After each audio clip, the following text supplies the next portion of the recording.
After 1,000 years, the mists have finally cleared to reveal Albion, the land of myth and magic beyond the sea. Back in the old world, a king who rules with an iron hand longs for Albion's riches. He summons adventurers to claim the land. Hoping to escape their grim lives, many follow, dreaming of a bright future in Albion. But the journey across the sea is long and dangerous.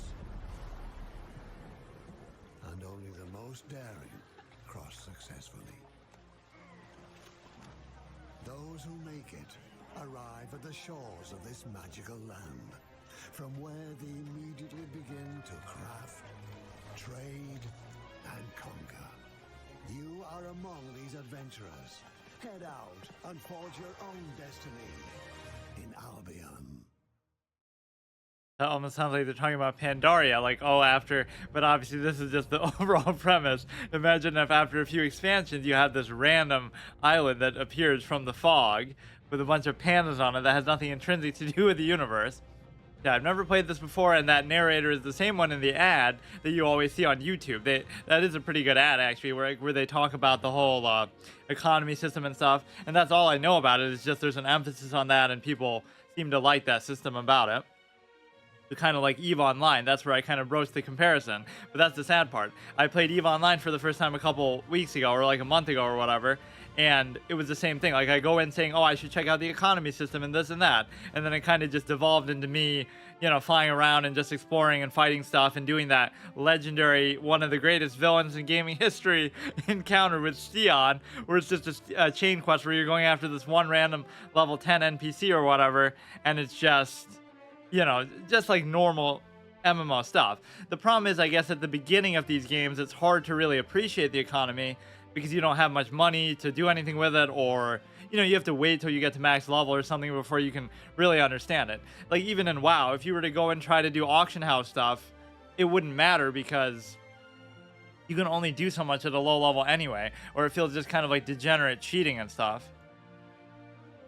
So yeah, this should be also the graphic style always grabs me. I guess I'm a bit of a sucker for, you know, even though you could say it's partly just because small indie company or whatever that, you know, makes these, that's why they look like this sometimes. But any sort of lower scale thing with like a sense of style to it actually appeals to me sometimes more than stuff with better graphics. Yeah, it will be a first playthrough permadeath as well, kind of like with everything that I do. And so I could make like a little mini series out of a lot of these too. Basically, every Saturday I play something I've never played before, so a lot of them have been MMOs, like EverQuest for the first time, EVE Online, Final Fantasy Online, Lord of the Rings, Star Wars. Like almost all of them have been MMOs because I tend to avoid playing multiplayer stuff, or there's always like a fear, like, oh, what if it goes offline and then I never get to try it? So then I feel sort of forced to do it. Based on your device location, we recommend Washington, D.C. Okay. As a returning player, any existing okay, I don't have anything, but I did make an account, I'm pretty sure.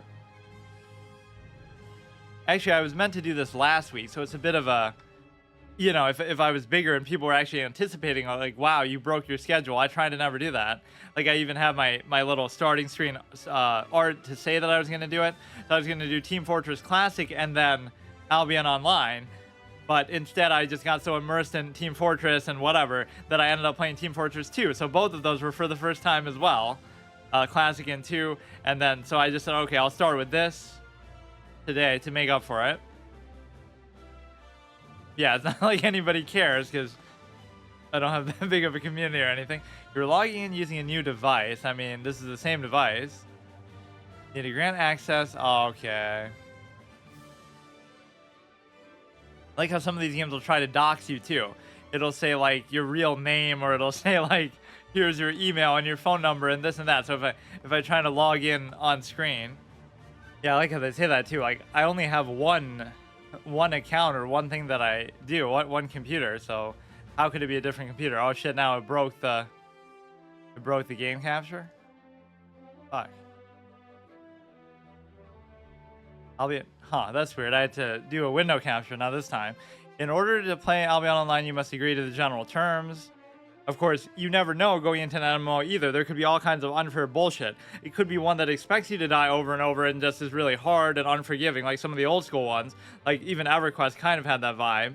EverQuest was a casualized version of other MMOs at the time, like whatever, Ultima Online and Tibia and some of the hardcore ones. And then WoW Classic was a casualized version of EverQuest itself.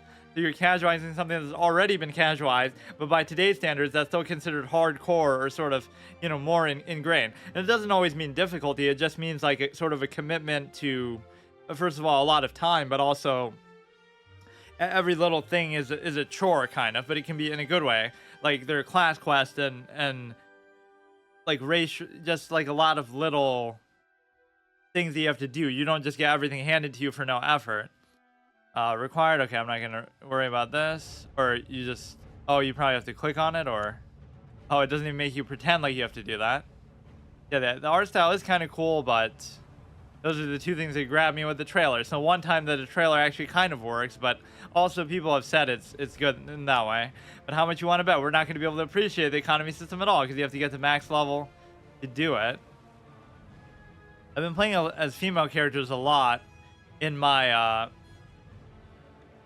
in a lot of these games just for the fuck of it. So I'll do a male character, I guess. I don't know how the class system is going to work or anything like that. Your gender, appearance, and avatar can be adjusted in-game. Your character's name, however, cannot be changed.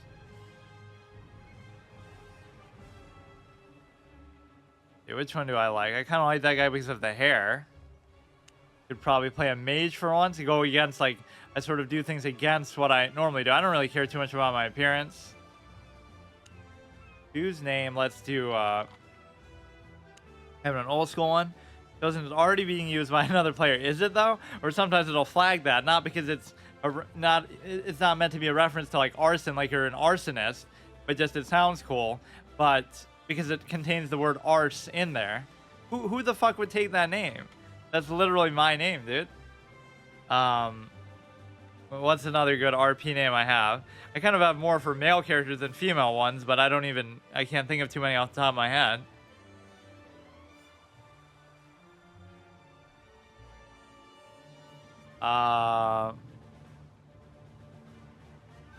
What was that one? It's a good one. This is what I was using when I was exploring WoW, like on the fucking Ashes of Alar, like on some boosted character. This name, what the fuck are you talking about? These are not real names that people use. Like these are my patented names. Is it bugged? What are the chances both of those names would be taken? What the fuck? Oh my god. This game is hard countering my RP naming identity. This is impossible. Okay. Give me...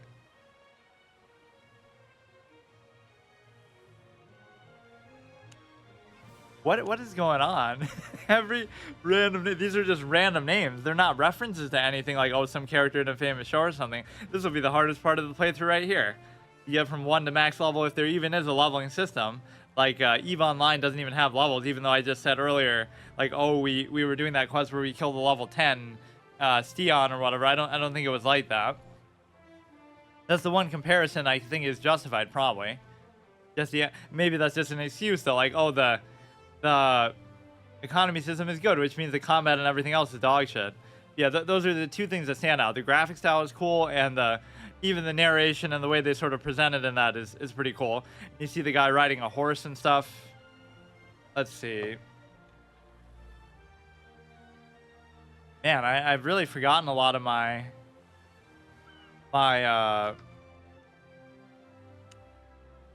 what is this, dude? No, something is wrong.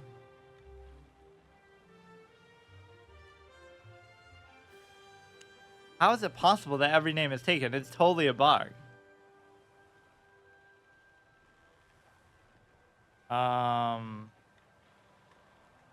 Or maybe you have to do like a double name or something. But no, it still wouldn't be saying that.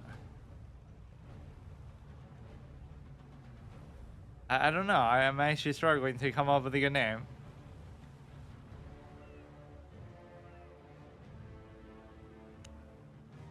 What the fuck are you talking about?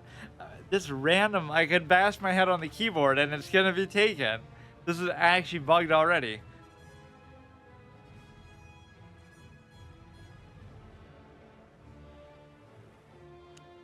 I'm getting actually kind of tilted by this. That was one of my trademarks. I was always good at coming up with RP names and different, character backgrounds and stuff. Patented, legendary, famous RPer gets hard countered by Albion's naming system. Or is it like one of those games that has like a million bots that's going to mean like... Because if it is economy based, then people will sell it stuff in real life for real money somehow. So like there'll be millions of bots that just take up random names. Nobody's actually coming up with these names. Like renter, like you're renting a part of the world because it's economy based. I've never seen this happen. I don't actually believe it. I'm skeptical that all these names are taken. They're just doing this to make it seem like that it's more populated than it is. It's actually bugged. It's actually bugged. At least let me randomize it then.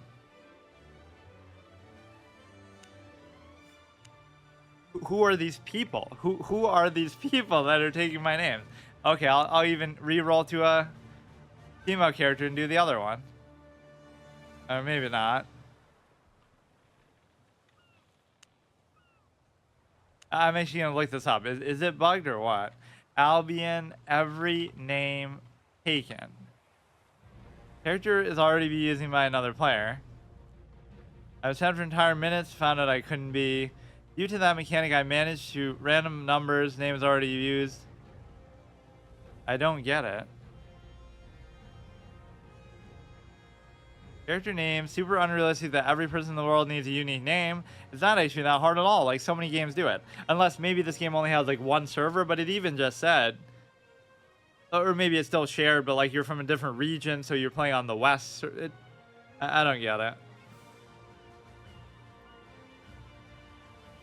Gonna have to be something very, very specific. I'm in kind of disbelief that all of these are taken. Okay, whatever. I'll just do that. Literally just random shit names. Play tutorial. I guess you don't have a choice but to do it. Premium, I don't care about. And that could be additional, like a hard mode aspect of the challenge. Just, oh, so the gold is like a shared thing too. Between every character. Click the ground to move. Oh, I wasn't expecting it to be like this though. I thought it would be still more over the show. I guess it does show you. Maybe that's not false advertising. In the trailer or whatever, in the ad. The same ad every time. It's seen like a million times on YouTube. I don't know if everybody gets it that much, but basically... It is from this overhead perspective, but I wasn't expecting it to be like this. Now here we get the Diablo criticism again. I'll rehash it one more time just for this. The fact is that this feels too separated from the character, so it's sort of immersion breaking. It's like you're playing a single player an RTS game where you control like a whole army where you only control one unit, rather than seeing yourself over the shoulder in first person. So that's inherently immersion breaking, and quantity over quality of enemy encounters is encouraged by that too, because of how you're looking around at the world. I find this perspective inherently anti-immersive. People always want to fight me on that with Diablo, but that's just my opinion. People don't like it, but what are all these abilities? I didn't choose a class or anything, but I'm sure you'll have to commit to certain things later on. You already have 1254 health, so I don't know why these values start so high. Find a way off the beach. Current quest objective. Let's look at some of the UI and stuff. Read all the flavor text. That'll be the whole episode. Witcher caliber experience. It doesn't seem like you can click on any of these. Okay, inventory. This is going to be beginner's mercenary jacket, equipment item, leather armors are balanced between defense and offense. Chest. I'll try to play like a warrior type of character, I guess. Just very big and tanky and whatnot. Assuming, I'm sure you can do that. Crafted by me, even though it's not. I just happen to have it. Item power, or that's like our backstory, I guess. We apparently made this for ourselves. Only one spell can be active per row. Now, what does this have to do with the gear? Is this going to be like Path of Exile, where everything's like a socketed? What does this have to do with that? Like, that's cool that I have this, but item spells. If I take this off, does that mean I lose the ability? It actually does. Oh, here we go. They copied Path of Exile. Although I don't know how old this actually is. 114 armor, magical resistance. The one thing I can tell you already is just the fact that the values are already kind of jacked out from the very beginning.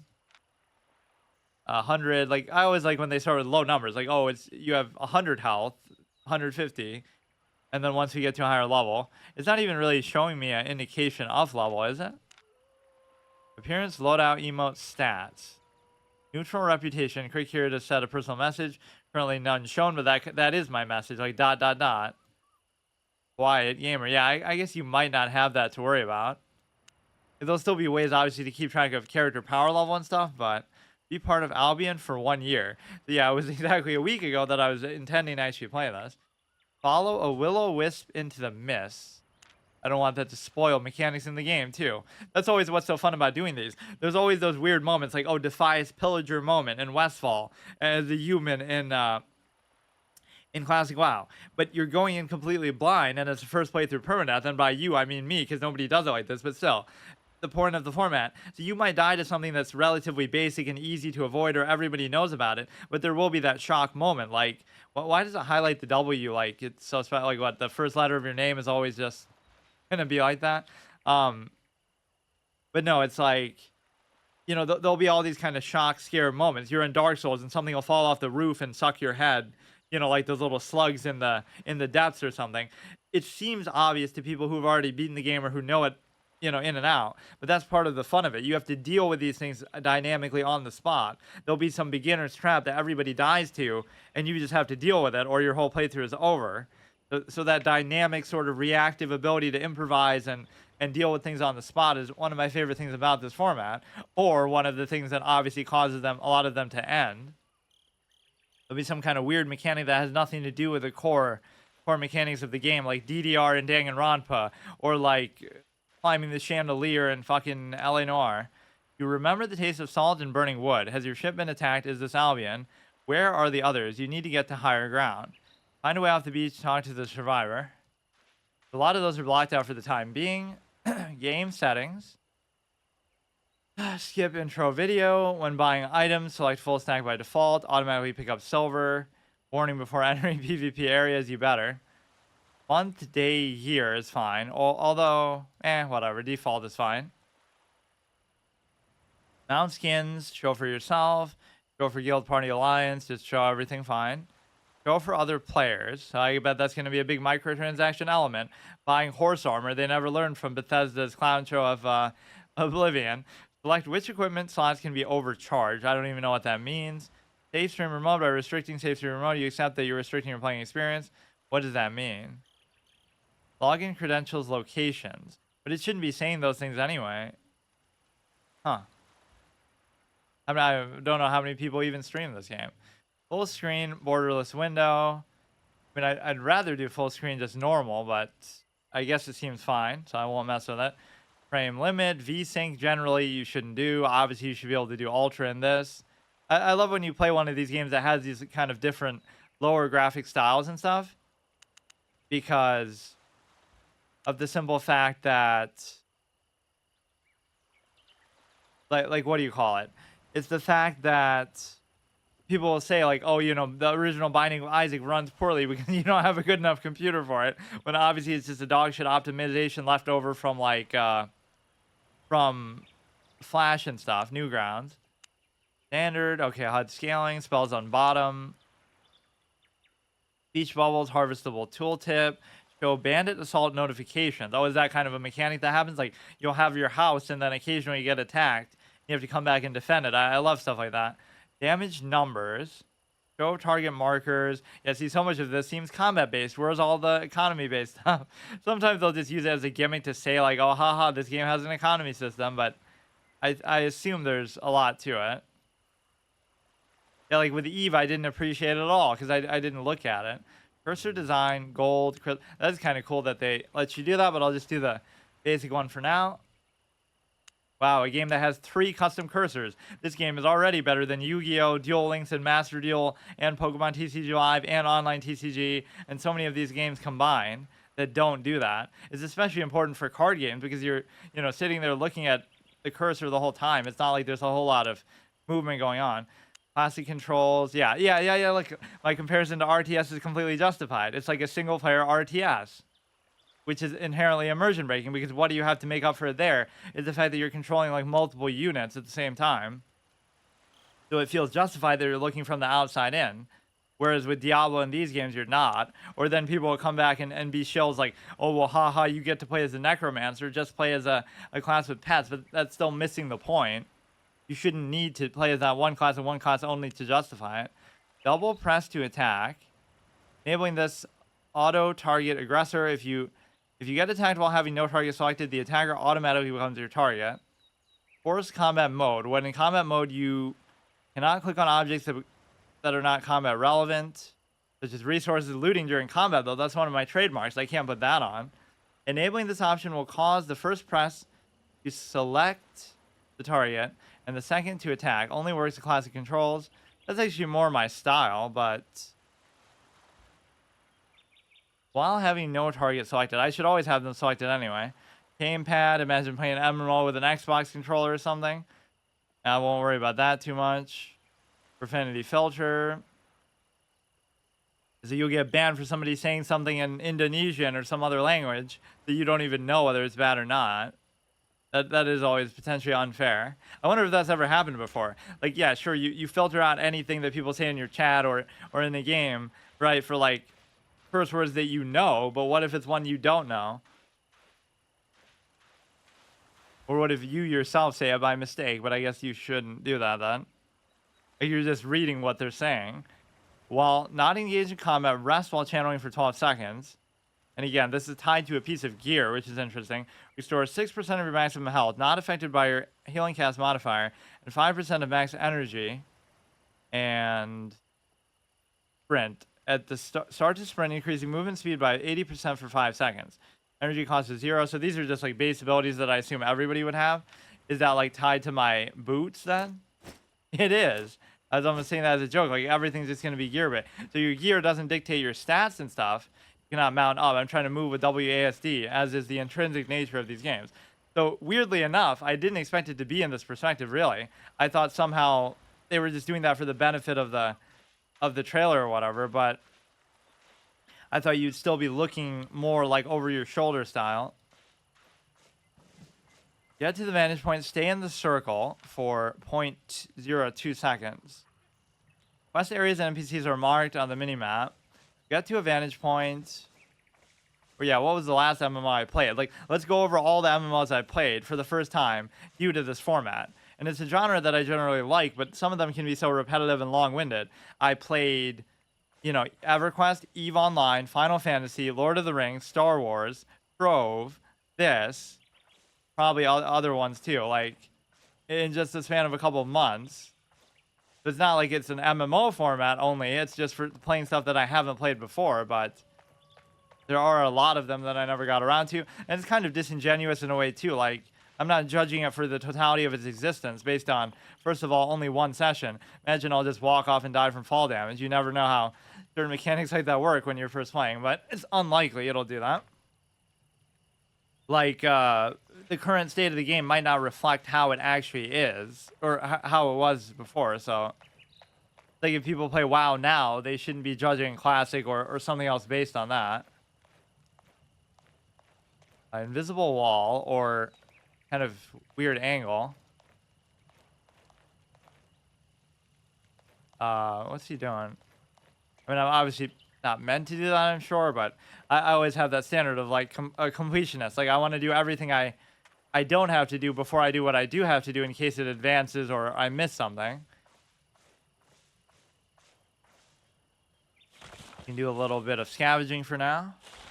Good old RuneScape vibes where you're just sitting there chopping down trees all day and that can still be satisfying.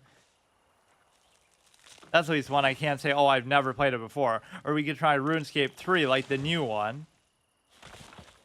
I'm never in a hurry with these games. Like, I'm not trying to get it to max level. I'm not trying to do anything with it. Even if I did make a series out, if the whole series could give you a sense of finality, oh, it's already letting you farm though, like a degenerate. Resources depleted, but for how long? Like 0.5 seconds? Or no, it just looks like that because you can't see through the tree. It's the fact that, is it weird that I thought that was like a chicken at first? Resources depleted. The thing about RuneScape is, or no, I mean, the sense of finality that this sort of format and my way of playing things gives you. I could just get from level 1 to max level, which I don't even know how that would work in this game because it doesn't seem to have that system. But, or Eve, they're very similar in that way. But the point is that just simply playing a game like that, okay, I'll play Lord of the Rings online and get from level 1 to max without dying, my first playthrough, permadeath.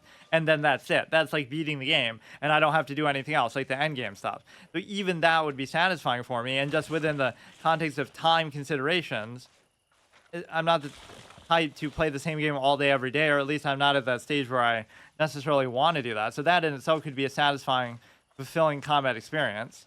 If they let you wander off like that and get yourself killed, then I wonder how long these actually take to come back. I guess not too long. I'm not even trying to do it to farm, but I'm just more so figuring out how this works. These seem almost too forgiving. If you're really going to be competing with players for resources and stuff, it shouldn't allow you to just do that. Another survivor.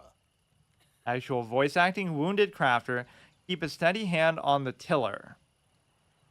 Mission finished. Another survivor. I'm glad you survived the attack unharmed. I wasn't so lucky. I broke my arm when the explosion threw us overboard. I don't know what happened to the others. That's probably the biggest shock moment so far. Like in Path of Exile, it was seeing the talent tree. Like, wow, this is so big and overwhelming. And it's like they're trying to show that off.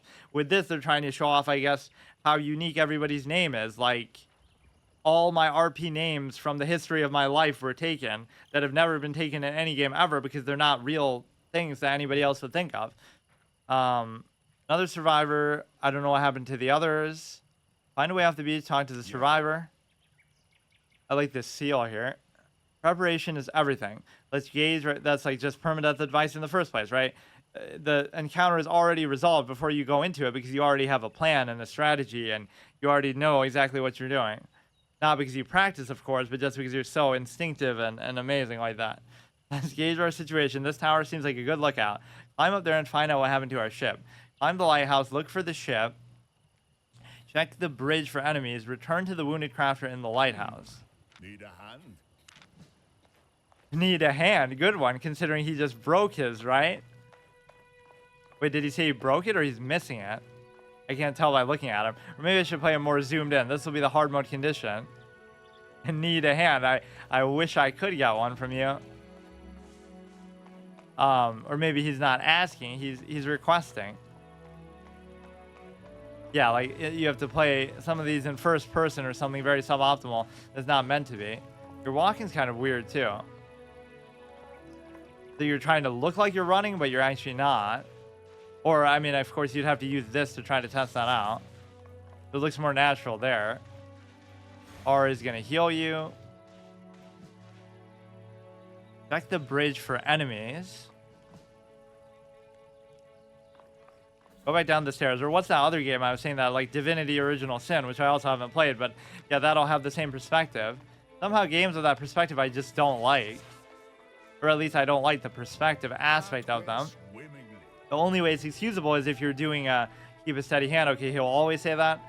It's excusable if it is an RTS game or something where you're controlling countless units, like something Hearts of Iron or anything like that. 4X strategy.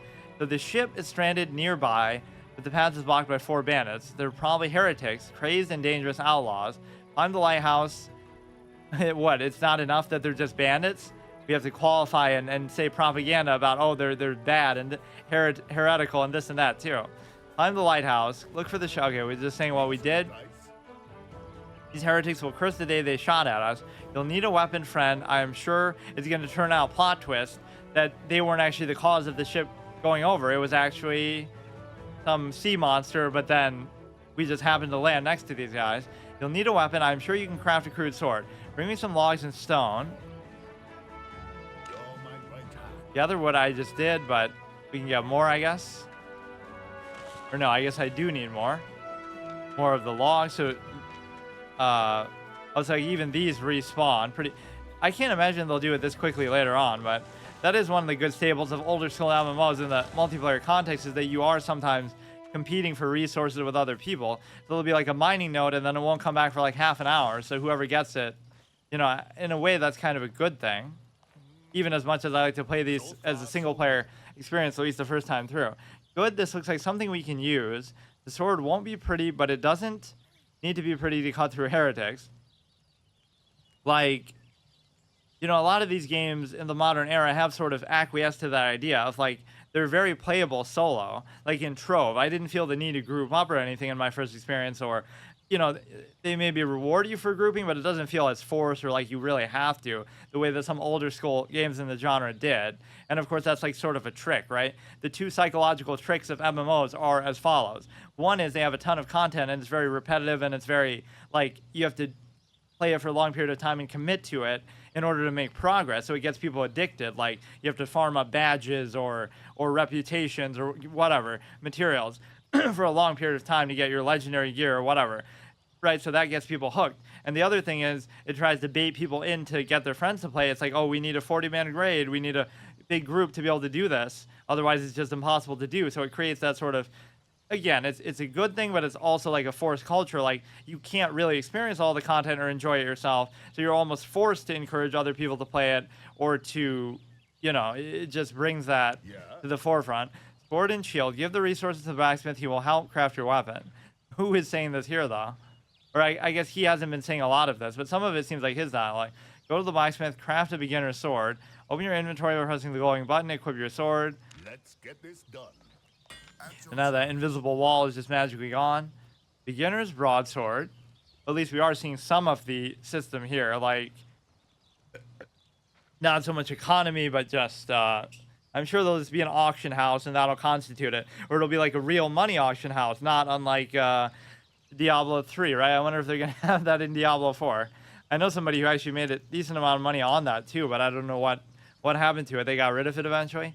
Usage fee per 100 nutrition. I was kind of laughing at them when they told me, like, oh yeah, I just made a couple $100 on this. I'm like, oh, you're joking, right? That's not a real thing that people are doing. But hey, imagine how much money people would have made on WoW's auction house like that, or they still kind of do. Right? You can sell like game time or something, I forget. Beginner's broadsword in the inventory, select craft. I like how you can move these windows around. Beginners, I sometimes have a blind spot like in the middle of my thing. Beginner's broadsword, main hand, 100 item power. All these things are meaningless because it's all relative. Like I don't know what they determine is good or not. Like I have a random health value, 1254. Didn't you say make a shield too? Equipment item, main hand, normal quality, crafted by me, 100 item power. Yeah, that should be a hard one condition too. I'm not allowed to use the economy system or a grouping system in an MMO that's also based around the economy. I just have everything has to be crafted by myself only, or I can't do it. And I can't. I mean that would be my rule anyway. I can't do dungeons. I can't group. I can't get help by other players. I can't get hurt by other players. But maybe I'll get ganked in PvP and it won't be my choice. Or maybe also, what, just like my total collection? Is that value? Also, like, you can't do, you know, dungeons and stuff, or I guess you could try to solo them, but that's putting yourself at inordinate risk. And what's the other thing? Like, you just can't use the auction house or anything like that. That would be my format. Heroic cleave, heroic strike. Does that mean I get to choose one, or? Strike dealing 116 physical damage applies 1 heroic charge on you. Each one increases your movement speed by 9%, attack speed by 12%, attacks up to 3 times. Swing for 91 damage, AoE, which again, if it's anything to do with Diablo, the AoE is going to be better. Applies heroic charges based on how many enemies you hit. Each one gives you, okay, let's do that one. Does that mean I can never change that again, or can you just change that at will? Or you can just maybe choose one and then, oh, it cools down. It's interesting how games have decided to do it like this, where gear becomes so, like, it's always impactful stat-wise, but ability-wise, so what, I can't wear a cosmetic art piece out of gear and just troll around? You would have to you need like a transmog system, you would have to wear exactly your best stuff just because you lose all your abilities otherwise. That is kind of a rare thing. In fact, Path of Exile is the only game off the top of my head that I can think of that's like that. Create new loadout. I don't care about that right now. Wardrobe. Gonna be advertising all stuff you can buy. I don't want to spoil all the horses, but that should be the victory condition, although it might take too long. Personalize your kills. Select a visual effect that will spawn on your opponent after you deliver the fatal blow. A selected victory emote will automatically trigger as long as it has charges remaining. You can choose what to be triggered. That's kind of cool, actually. But we're going to be staying away from PvP stuff anyway. Character preview. I didn't really change anything. I mean, where is it showing like does that mean I have this? I'm guessing like it wouldn't let me do that because I don't have the gold for it. What even is that and why do I have it? What? And it's not even appearing on me. Whatever, we don't need any of this. Victory emotes, I don't know why it's telling me that again. Avatars is fine, I guess, with what we have. Gonna look like an old man. And he's telling me something about his shield. Great. Whip your short. Oh no, just select an ability on it. Hey Andre, how's it going? Or no, you get a shield for it. And then we'll choose an ability from that too. I guess. Or maybe not. Yeah, anything that doesn't have an ability on it is gonna feel like garbage. EC resistance. Does seem like they want you to PvP. They're already teasing you with the victory emotes and stuff, but I guess you're not supposed to look at that yet. Those heretics messed with the wrong crew. I wish I could give them a sound thrashing, but you need a hand, I guess. I really want to play it more like this, but it's just not meant to be done that way. That'll be putting myself at an unfair advantage. You'll have to do it in my stead. Raise, shield, and sword and give them hell. Now, this isn't just because I'm trying to play like a warrior character anyway. This seems to be like what they would give you no matter what. Maybe there's no magic in this game? That's almost what they were trying to advertise New World as. All the ads and sort of the marketing for it was like, oh, it's going to be like a realistic survival game in a real world setting and stuff like that. And everything you would fight would be just animals and you know, stuff out in the wilderness. But then it comes out and it's like, oh, there's witches and cultists and magic and demons. And like, I don't know if they changed their mind midway through or what happened. But I thought it was supposed to be trying to be more realistic. They make it like Microsoft Flight Simulator. Instead, it's like Amazon Survival Simulator. They don't want to encourage people to think like that because then they'll stop buying shit off Amazon and just live off the land. You'll do it in my stead. Okay, open your inventory, equip the shield, kill your first enemy, kill the rest of the heretics, go to the ship and find the crew. I don't know why it has to separate kill your first enemy from kill all the enemies. Let's see how the combat is. So Q is going to be our cleave. So we can only choose one or the other, but we can keep changing it after combat encounters. This one does almost the same amount as the other thing, doesn't it? This only does 116. This does 91. So unless it like splits the damage. Get to the gate and get ready for the fight. I don't know why it makes you always wait for stuff like that. Yeah, you can just kind of spam. So does that mean I'm going to have to go back and turn it in? Or it just wants me to do this one? So I don't know if you can do these actually in combat. While not engaged in combat, this one I'm pretty sure you can do. Mastery achieved, trainee farmer. Oh, I missed what it said there. The Destiny board consists of nodes. Nodes show your progression and skills of your character. Oh, is it going to be as overwhelming as the Path of Exile one? Unlock nodes by gaining fame. There's combat fame, so this will be almost like your level system, but there is no traditional leveling system, seemingly. Yeah, they're tier 2 resources. I mean, at least it's showing the proper emphasis on stuff like this. Maybe it's even trying to force it down your throat a little bit, but I get it.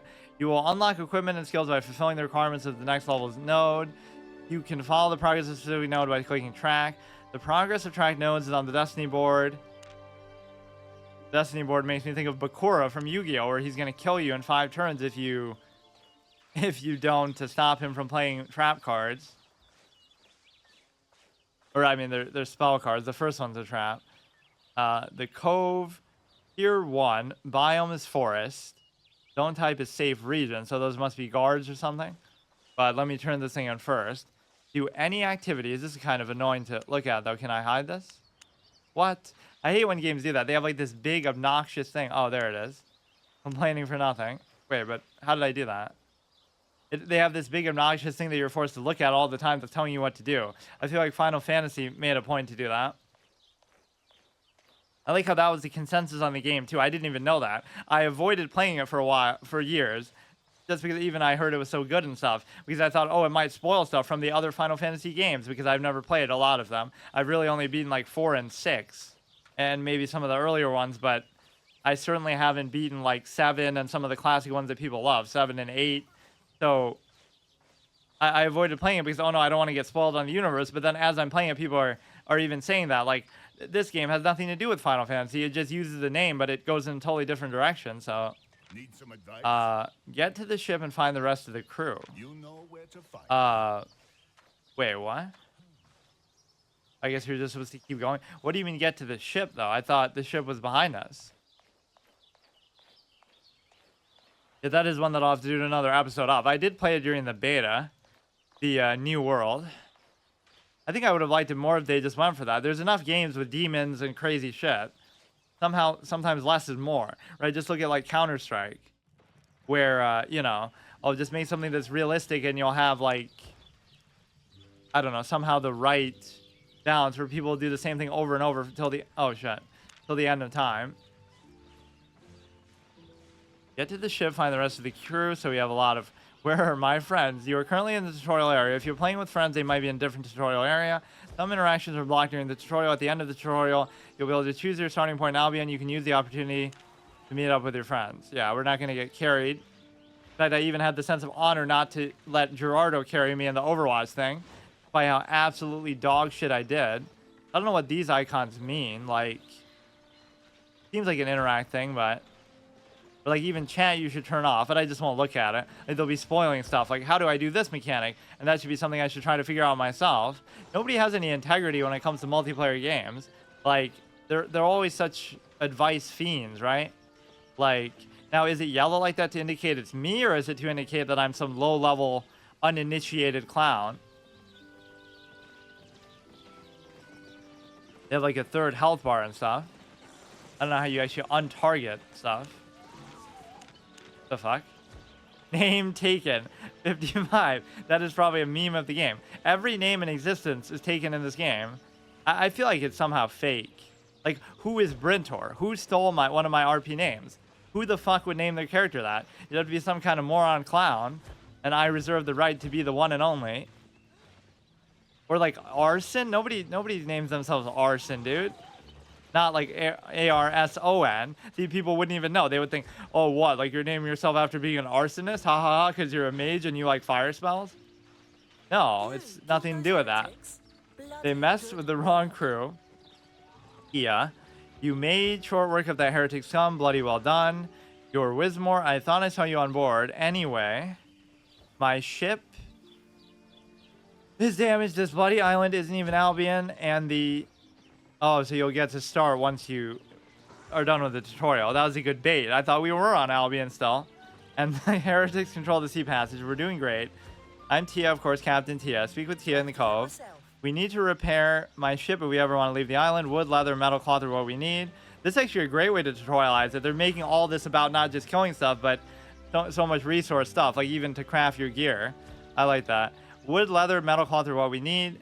Crafters Highways can teach you how and where to get them, but first you need a mount. Oh, don't do this, dude. I hate when games give you mounts so early. It diminishes the point. You're supposed to wait till you're like level 40 or prestige level 40, and you have to pay like 1,000,000 gold for it, and it's like a big moment that you'll remember for the rest of your life, which is maybe how it was when the game first came out, but I don't know. Like, how epic is that in WoW when you get it? It was actually a big deal. You have to save money. I didn't get mine till like... I think I didn't get it till like level 60 because either I was wasting my gold or I just didn't have a lot. So you're not able to get it as soon as you're high enough. Trust me, you'll do a lot of walking, but you won't because you'll get them out at level 1. Go to the marketplace, buy... No, I'm not allowed to do it, dude. Does that mean that's going to be like the marketplace, like from other players, or does it mean it's like a scripted thing? 1307. Wait, why did I even gain more health than I started with? Oh, I guess I gained like some kind of prestige level. What even is the market? This. Auction house. Now, does this mean these are from real players? Does it tell you that? Does it... Here you can sell and buy. Okay, we've already done the game justice. More than EVE Online. We've actually seen how the economy works. Here we go, dude. I made a point to try to do it. Here you can sell and buy items. Once you leave the tutorial, marketplaces and cities are purely... Oh, okay, so it's not player-driven yet, so I'm not cheating my non-multiplayer format. Almost every item is player-crafted. But I better tell you so you don't feel like they're cheating you and just saying, you know... You wouldn't know who's actually selling that. That's why they give you unique names, so you know exactly who's selling it. So you'll build up like a reputation for yourself. Use the search bar to search for items. Use buy to buy the item. Find the novice's mule in the marketplace. How much money do I even have? Where does it even say that? I have... Well, that's not actually what I have. So the market value equipment is 207. So what does that mean, though? I don't get it. Amount 1. Transfer the completed purchases directly to inventory. Buy for 3 pieces of silver. I don't really get how it's managing that, though. It's telling me all these hypothetical things, but it's not actually... Oh, no, here it is. Here it is. 17. And that's just a gold thing. So, I mean, there's always that distinction of Tibia that I like where you go from... gold to platinum to crystal coins. Like, it's very satisfying. You get like 100, then you can upgrade it to the next one so you save space or whatever. So instead of 100 gold, you'll have 1 platinum coin, or instead of 100 platinum coins, you'll have one crystal coin. Equip your purchase mule. Okay, here we go. Equip it to what, though? Mount your mule by pressing the A button, which I almost accidentally did before just without even having a map. Aw, so yeah, now we're like the guy from the trailer. Our journey is already done. I thought we'd have to wait a bit for this. It makes it feel so mean. I mean, you'll get better ones, I'm sure, but that's kind of dumb.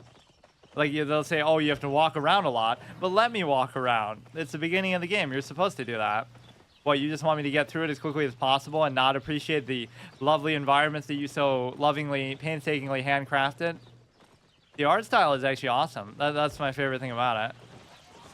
Yo, how do I use any of these, though? Find the wounded crafter. Oh, you just go back to the guy? Or maybe he's further up now. In fact, it's even showing you. I try not to use the map. No map run, no multiplayer run. Just kind of do it totally blind. Thanks for your help. Never introduced myself properly. My name is Crafter Silas. Yeah, always be prepared. Unlike you, who got their arm broken. There is much to be done, but I'll help in any way I can. Let's get this started, shall we? Firstly, you need a pickaxe and an axe to gather higher tier resources. Go to the toolmaker and find out what you need to craft the tools. You got this.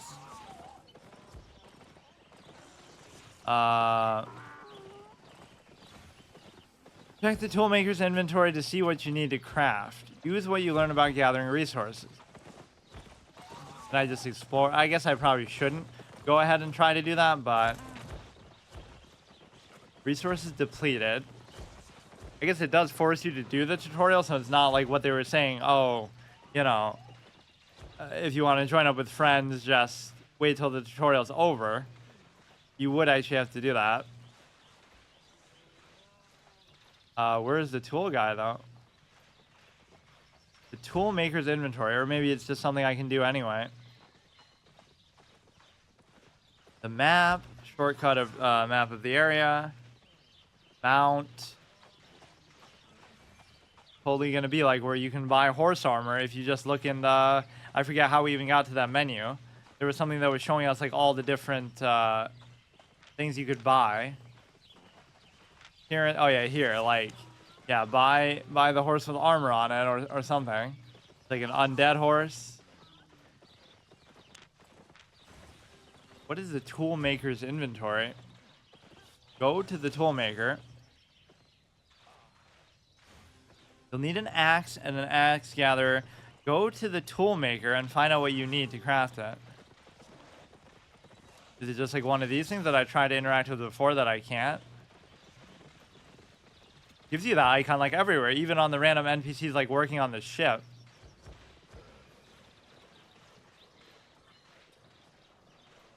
And that's like the degenerate auction house thing that I wouldn't want to use. It's not letting me interact with any of these things. Or it'll make me do it like one by one.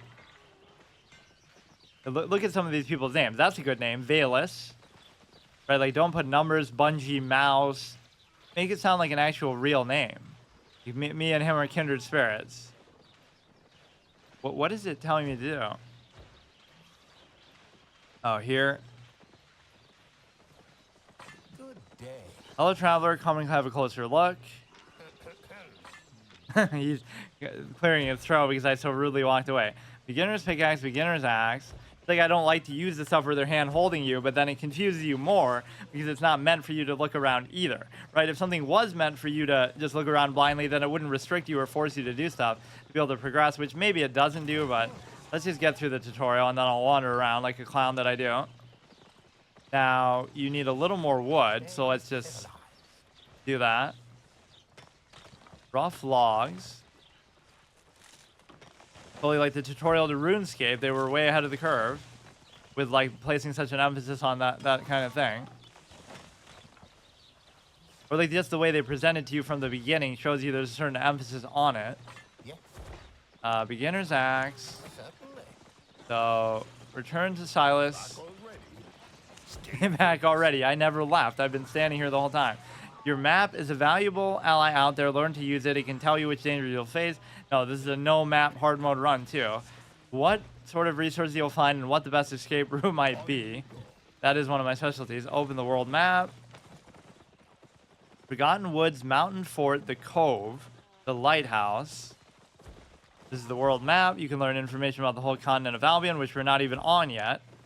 So it's supposed to be this mysterious place that we didn't even know how to get to, and we got to the wrong thing, but yet it's already fully mapped. Or it's probably just mapped in the vague sense, right? Like they know what the landmass is, but they don't know where everything is.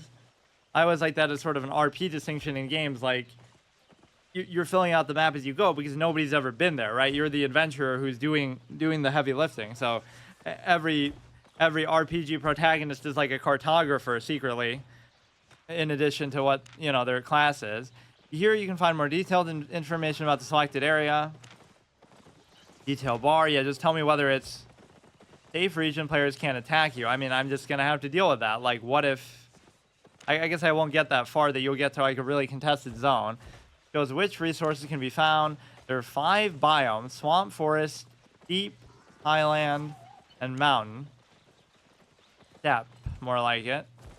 Resources can be found, so they're even saying that we're going to clone the biomes and make them seem slightly different, or there'll be a clear separation of them as always. Return to them again, dude. We get the point. But yeah, see, I'm even making a point to try to walk around because I don't want to use my mount in town, at least. My map saved me a lot of time and also my life a few times.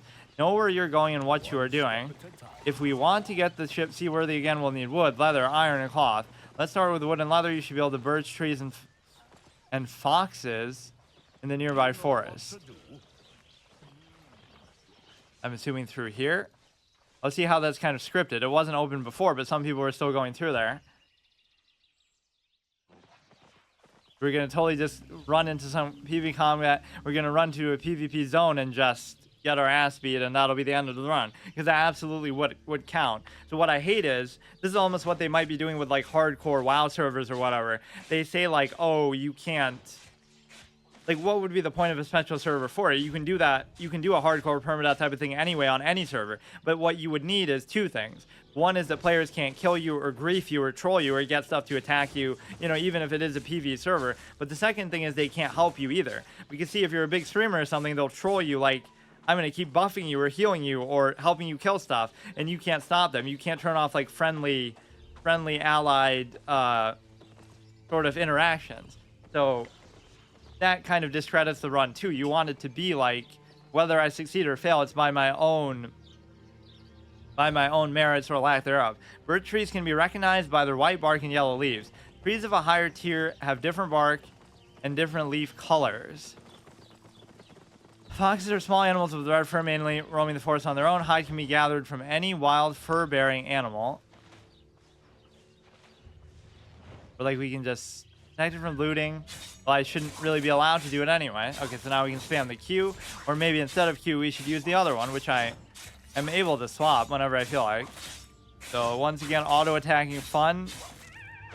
Fern was really questioning the integrity of that mechanic, but, you know, it's such a common thing. Like, you know, the game will play itself, but you're just here to click and move around and just, you're sort of a game manager. You're not really mechanically doing very exhaustive stuff. This game would have been great in 1999 or something. Yeah, that should be a rule too. I'm not allowed to. Are you like RP walking or what's the deal?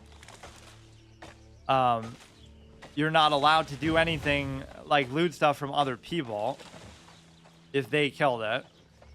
But like that even gets murky in some of these games. Like, oh, they'll clear out the whole camp and leave the chest behind. So can I go in the camp and get the chest, or do I have to wait for the respawns and then wait for somebody else to kill them and kill steal it from me? I want to have to fight through there myself to be able to. Wow, totally RuneScape. How long you want to stand at a tree and watch this animation? So satisfying. Oh wow, look how long this is actually going to take. Can my gathering tools actually break and stuff?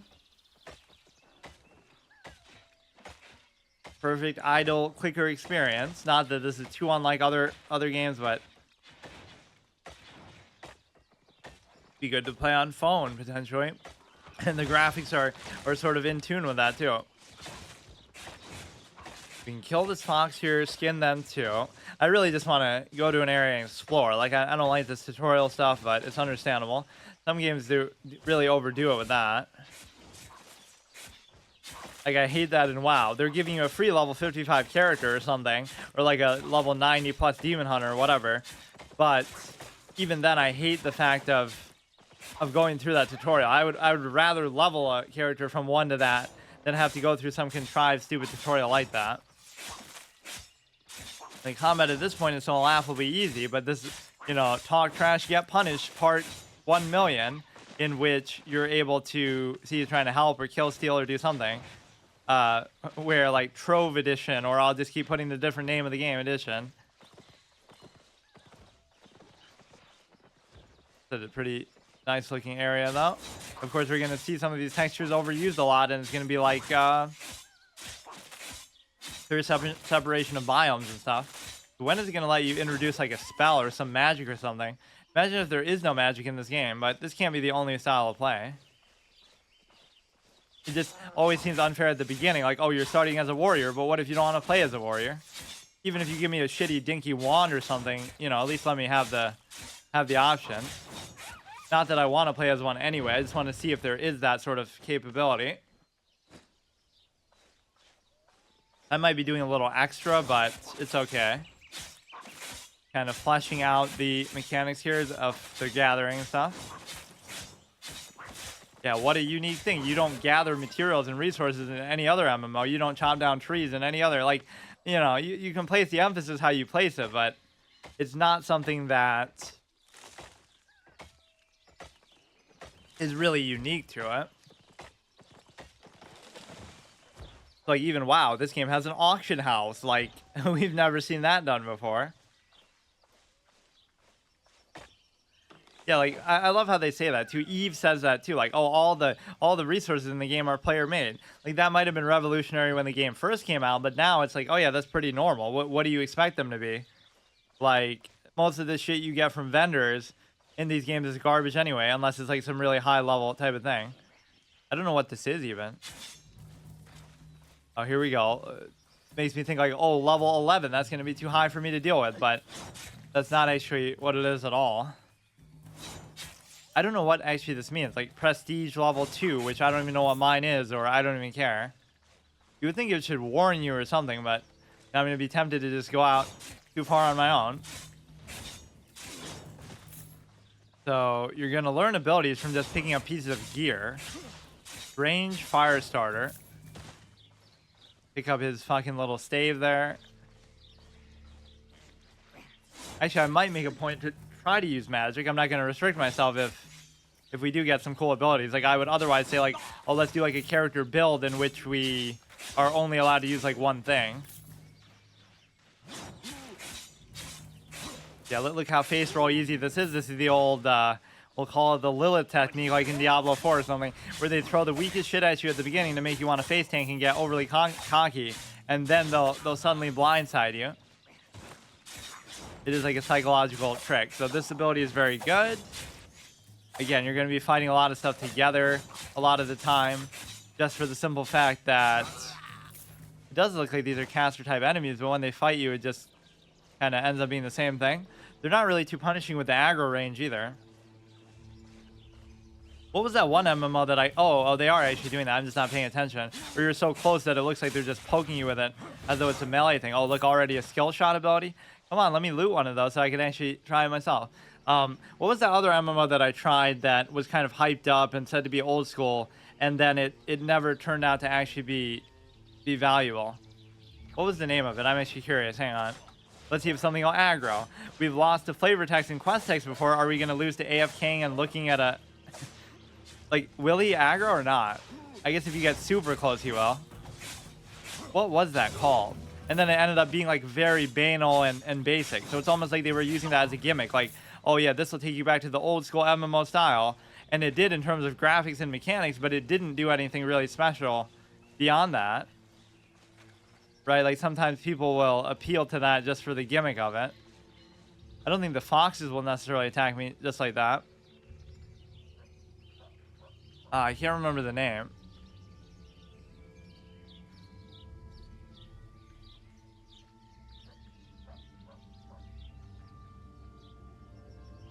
I paid like $40 for it too. It was like a while ago. Although I didn't play it that much, so I guess it's hard for me to judge. Let's see, it should be on my Steam. Unless that was on another account.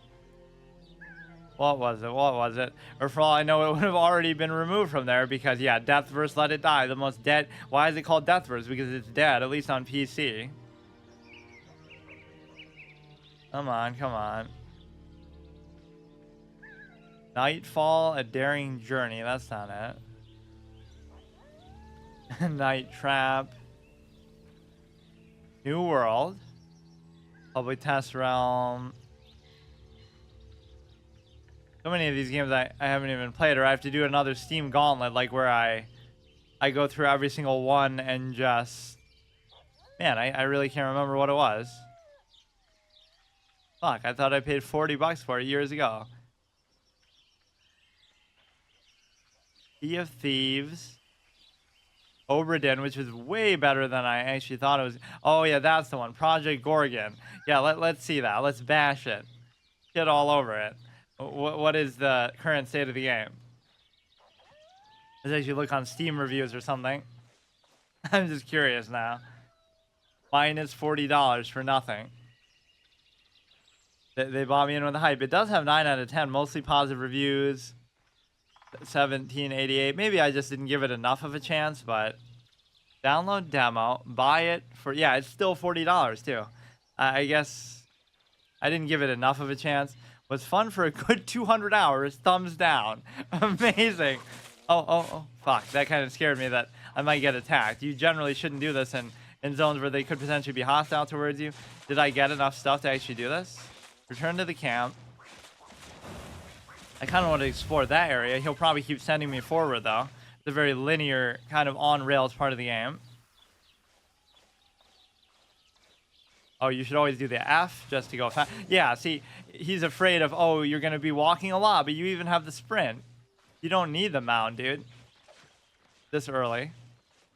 Strange Bouncer.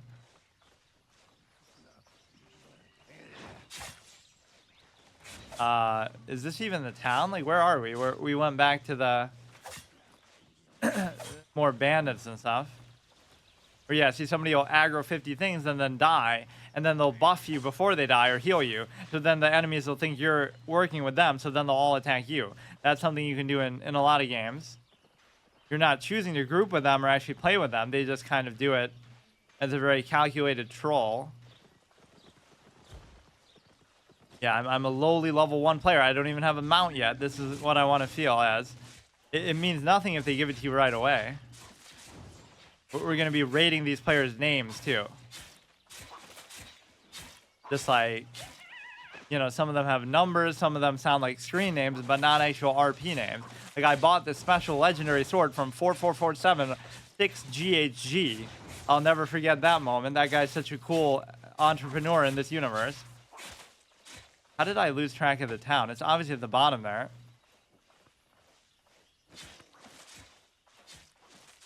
I love that, though. This game was fun for 200 hours. Well, I'm sorry to say that 200 hours is an adequate price point for $40. I wouldn't mind saying that. Like when a new game comes out and people say that, like GTA 4, GTA 5. Oh, we played it for a week straight, 12 hours a day plus, and now it's over and now it sucks. Although, to be fair, they don't do enough with vigilante missions and whatnot, so I would even agree with that. They shouldn't have stripped that away to try to force you to play online and buy shark cards, but that's still besides the point. People will speed run through something, even single-player stuff, and then complain, oh, it's too easy or there's nothing to do. PvP combat's not allowed. I mean, that could be our end, so we'll try to stall out in the beginning area as much as possible. Was fun for 200 hours, went into a PvP zone, killed someone who was fighting in the PvP zone. That person was a member of the admin team and got upset that he died. So my account was administratively punished. Seems kind of BS, so I put in a ticket March 2nd in March. 2 months later, I got no response, so I stopped caring and stopped playing. That is kind of a bullshit story. I hate this, and this happens with entitled big streamers and stuff too. Like, you're playing on a PvP server, so anything goes. That's part of the fun. So like, advertise trolls Asmongold, and then he gets all salty and stuff, and then advertise gets banned and in trouble. He's going so far out of his way. See, this is like me. Not that I really try to troll and grieve people for that reason, but it's like you come up with this super creative plan. Like, I'm going to use an engineering bomb and then use mind control and make him jump off a cliff and do all these creative things together to support the big streamer with thousands of people helping him and following him everywhere he goes and you know, chilling for him. And then the trade-off is you have to go through all that and you succeed despite all those odds as the underdog. Right? You're just some random person, and then you get flamed like, oh, you're trolling, you're griefing, you're shitty. Like, you have to work so hard to do stuff like that. That's what I mean. Like, it's part of the creative element of PvP. And if you don't want to do it, just don't play on a PvP server, which in this game, I'm not really sure how that works. Whenever I play an MMO, I just always talk about WoW, because that's obviously not just one of my favorites, but one of the greats, period. Hadn't played in a few months, jumped in, asked a question in general, and I'm not talking about Albion. These are reviews for Project Gorgon, just something I remembered. Got flamed by multiple people. Seems like a lot of the cheery, helpful folks have bailed. I'll gladly go back to old school RuneScape, so the comparison there are justified. I love that one, though. You play for 200 hours and you say it's shit. The game is from bringing anything new to an MMO. There are cool things in the game, but there's still a lot wrong with this game. Yes, it's in early access, yeah, and that was years ago, I feel like, so it's still in early access. That's one of the great cardinal sins of modern gaming. One of the sins is the fact that games are always buggy when they come out, and then the other is, so like, it'll be in early access for 5 to 10 years, and then when it finally does come out, after milking people for Kickstarter money and all this kind of stuff, if it ever does come out, then it'll still be buggy as shit when it does come out, and people still deal with that.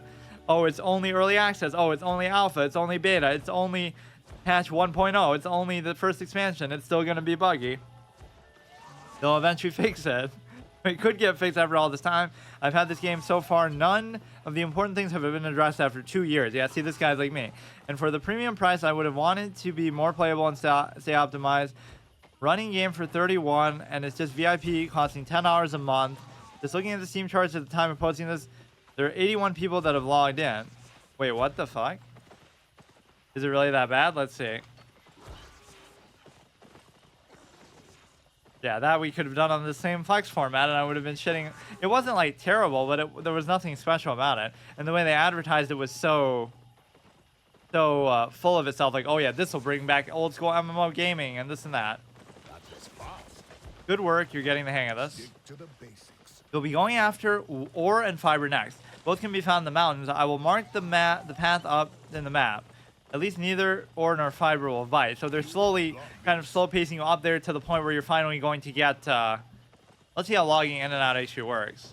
How long does it take? You got to be in non-combat zone. Then we'll fight the bandits. Then we'll get out of the tutorial zone, and then I'll just explore the world and probably put myself at risk.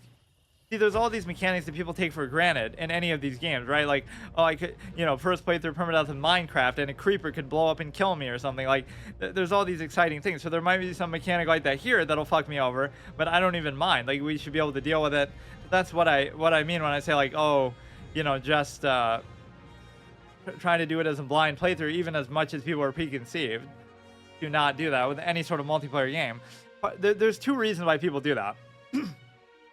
One is the fact that these games have so much content and they take so long that people almost resign themselves to the fact that they have to do that, because if they don't, then they'll be playing the game forever and they won't figure anything out, right? But on the flip side, but then they'll also mistake borrowed knowledge as their own and act like, oh, I know so much and it's so easy. Just compare it to a single player game. Like, there's sort of a stigma in a single player game. Like, when people are playing Tears of the Kingdom, do they look stuff up or do they try to figure out for themselves?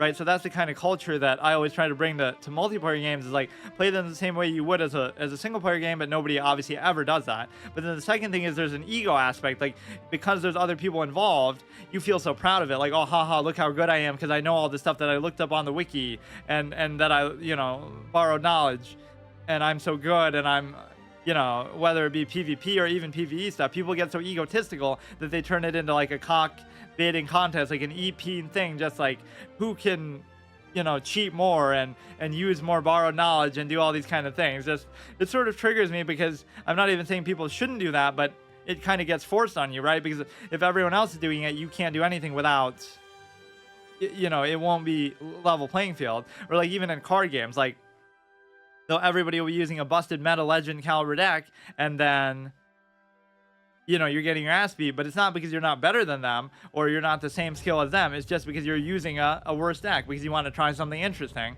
But then they'll act like, oh, haha, they're better than you. There's a real interesting psychology of multiplayer stuff. I guess it would just hide stuff like that, or that's all you get. Singapore, Washington, D.C., and the whole world? Or maybe just for me, they would only show those two? What about like other markets? Can you not play this like in China or something? Okay, I'll be back. But that could be like my title when I upload it to YouTube. Like Path of Exile with an economy system. Not saying Path of Exile doesn't have one. Or I don't even know to what extent it does, but I'm sure. It's like the IGN review that gets memed on till the end of time, where they're like, Far Cry 3 is like Skyrim with guns, even though it's nothing like Skyrim in any way. But or what was the best example of that? There was one really good one that somebody made a joke out of. Hypnotic Fish. And some of these names, dude, I can't blame them. I've never been stonewalled so hard with creating a character name. So let's finish the... There's plenty of games where you have to have unique names. It's not like that's the first. Maybe these servers are just overloaded. Like, there's only a few servers. It does seem pretty vibrant, though, with the number of people here.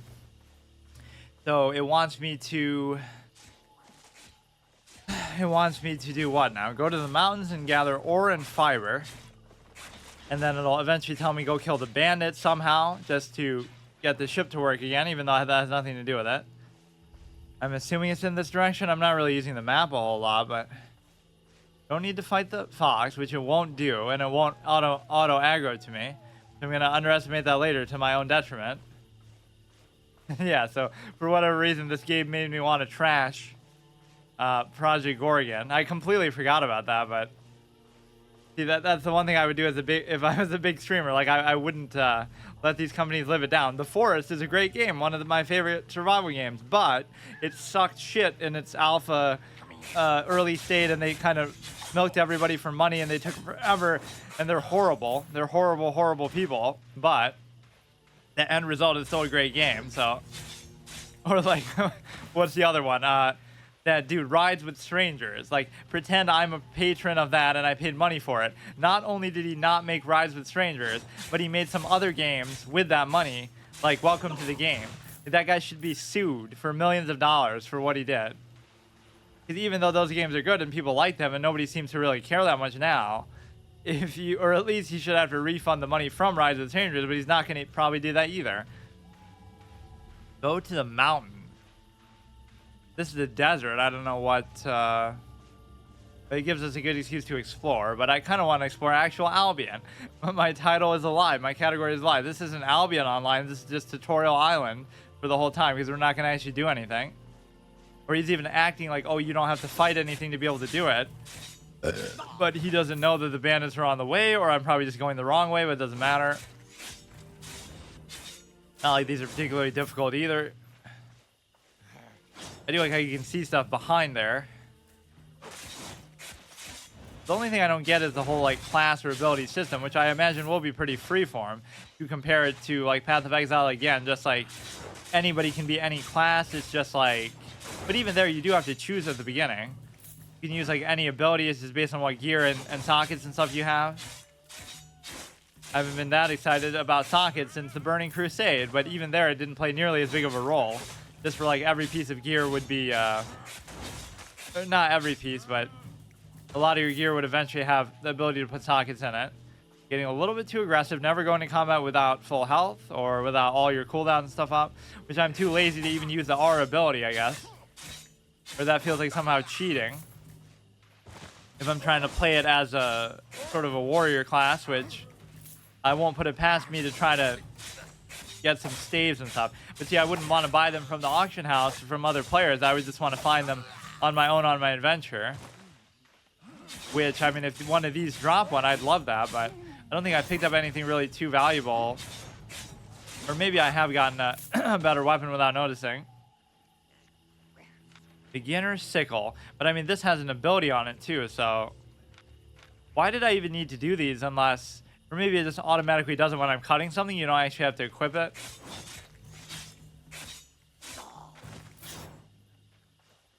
So, I mean, we're just farming up resources for the economy system too. You can't even blame me for doing this. And we'll find out where the mountain is. I assume it's that thing over there, but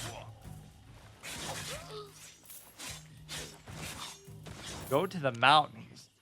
You'll be going to ore and fiber next. Both can be found in the mountains. I will mark the path there on your map. I don't see anything. Unless it's just like in the other direction or what. That's just like the town. Doesn't really matter. Like, we could fight these anyway. That biome comment kind of scares me though. It just means that they'll be reusing the same biomes over and over. They're trying to show off, oh, we have 5 different biomes. Like, wow. I mean, to be fair, you know, a lot of games do that, but you just have to make it feel like it's not the same. Let's try to see what he's talking about here. Mark the path to my map, even though I don't really want to use that anyway. But the foxes don't really seem to care. They seem to be a major mechanic, though. It's not like some miscellaneous enemy here that just happens to be in the zone. It's actually going to be like a recurring thing that you always kill to get resources later, because they said it like that when it tutorialized it. Wouldn't be an MMO without killing innocent, defenseless animals for no reason en masse. Oh, this guy might be a little bit stronger. Are we getting a 2v1? Putting my... Okay, dude. Now, one thing I don't know how it works in this game are aggro ranges, which I guess are quite forgiving given that. So you just have to test it. Isn't this... Nothing looks mountainous here to me. Of course, I could probably just look at my proper map, but... It wouldn't expect you to be, oh, maybe you really are supposed to flesh this area out like crazy. I thought you would just go in a very brief zone and be done with it. Let's try to kill this guy first, the caster. Oh, this guy's going to help me, though. What a clown. See, the whole run is invalidated. I totally would have died there if it wasn't for him doing that, is what people could say. That's so stupid, man. Doiko Uwu. And what? We don't get the gold because I'm the one who initiated the fight, though. I tagged the enemies before he did. Right, this area is going to get a little bit tougher, though. Do they not realize how unfair this is going to be? I complain when it's too easy, but then I complain... Oh, fuck, I didn't actually get out of that. Everything should be a skill shot in these games. There should be some kind of combo system or some kind of... what, that's like his last stand ability? You know, Dark Souls type melee combat. Like, it's the year 2023, dude. But obviously, this is... I don't actually know when a lot of these games come out. And I always underestimate it. Like, this is probably a lot older than I think. I think it said 2015. I always like to keep myself in the dark about stuff too. A little mini dungeon experience that we get, and can't really rotate the camera as far as I can tell. I'm gonna try to not use R at all, but the only difference is I guess you would just be waiting a lot longer between combat fights. Get 1,000 fame from killing mobs. I like how they call them that too. That's like, you know, MMO slang terminology, but that's their official name. The developers are calling them. They're mobs. I mean, especially in this Path of Exile kind of system where everything is just quantity over quality. Or I should say Diablo style. We should wait a little bit. I mean, I don't have a ton of reserves as far as potions or anything. So don't take too many chances. Sometimes the beginning of games can actually be the hardest. Not in this sense, but just you have the least ways to get out of a situation, right? You'll have the least amount of abilities. You'll have the least amount of health, maybe. Gear and whatnot. So sure, it gets harder as you go on because they expect you to have stuff like that. But sometimes just having nothing at all, no contingency, is very frightening.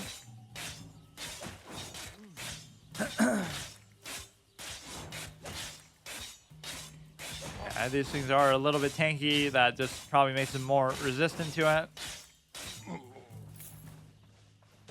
He is actually telling us to go all the way to the fort. Didn't he say as part of the quest text too that like...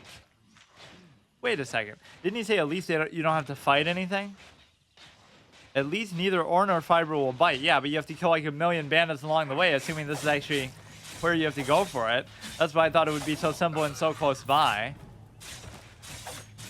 It's not only auto attack, but it's auto attack. Like you don't even have to initiate it. You just walk up and look, you'll start fighting. Or wait. Oh, I thought it said it would do that. Like as soon as something attacks you, you sort of defensively just attack back. See, I'm playing this suboptimally because it's hitting in... It'll even hit them if you're like behind. They're behind you. How much money do I have now? 389. Maybe it seems unfair not to use the player economy system either, but I think it's fair. Or you should just have to find stuff in the wild and craft it yourself. That's the whole beauty of it. A little bit overconfident. So these are like level 1. And those are level 2, like the foxes apparently. Or whatever that means. Like your fame level, prestige level that you should be at to be able to do it. So I did gain a little bit of health there, max. So it's not like we're not getting stronger. Or I guess that's why it says turn off loot during combat, because, you know, you'll be fucking trying to do the logs and the ore while you're doing that. Trying to aggro 3 together, but what if I did aggro that guy? We'd be screwed. At least they don't run away when they're about to die and stuff like that, or call for help. We are kind of close in the vicinity of the mountains, I think. It somehow doesn't seem like it would mean for you to do this yet, but... Or the way he phrases the quest makes it seem like a calm little stroll through the woods, just to go get some ore and stuff. I guess he already did make us fight the foxes, so we must be ready for anything then.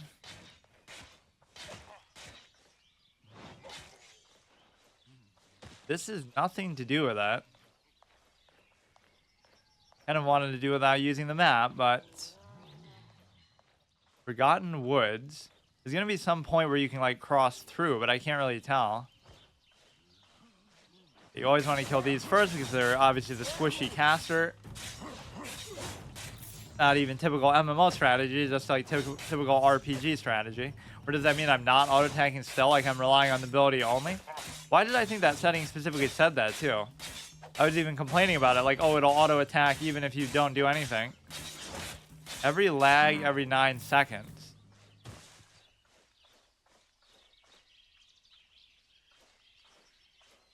Or like that's just how RuneScape's walking system works. Like, it's so unresponsive and slow and finicky that it feels like you're lagging all the time. That's just how the game is designed. Maybe you have to go through like here and then that'll take you there. Go into the mountain. I don't know what the hell this dude's talking about. The cove. That's showing me where I am. Safe region. Players can't attack you. I don't actually get where he's trying to send me. There may be a mountain closer to here.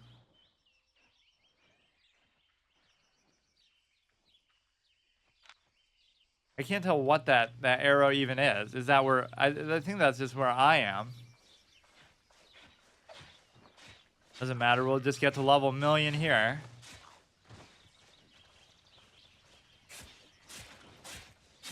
They do the worst experience in this first. Like, oh, it'll be the tutorial where we restrict you and force you to do stuff in a certain way or whatever. So all we got to figure out is how to, like, hop from zone to zone. Like, we go through here, go into the forest, which I can't really figure out how to do. Wouldn't be on the beach. The rest is just grassland, so I really don't know. There's nothing here that looks like a entryway to the next part. Can't really zoom in here too much.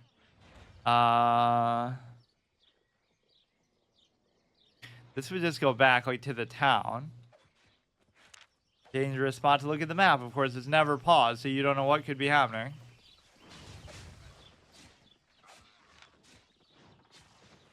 I don't actually get it. Cove, the lighthouse, mountain, fort. There's an arrow shooting back, but from where exactly?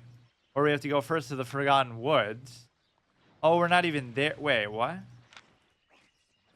Or no, we are there. Damn, like, they're all around me when I'm looking at that shit.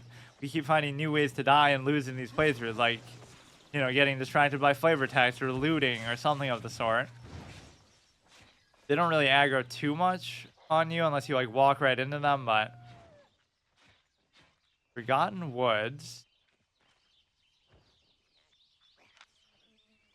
Go back to town for some reason.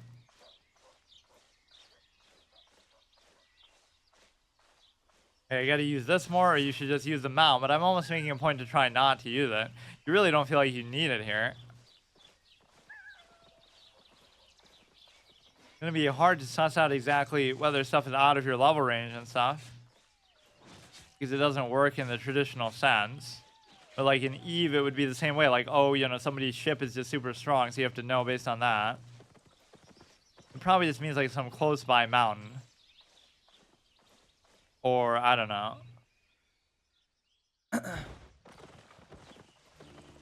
Maybe I have to talk to him again for some reason. Stay focused. Ore is always there. Fiber is usually close to the water. Ore is always close to big rocks.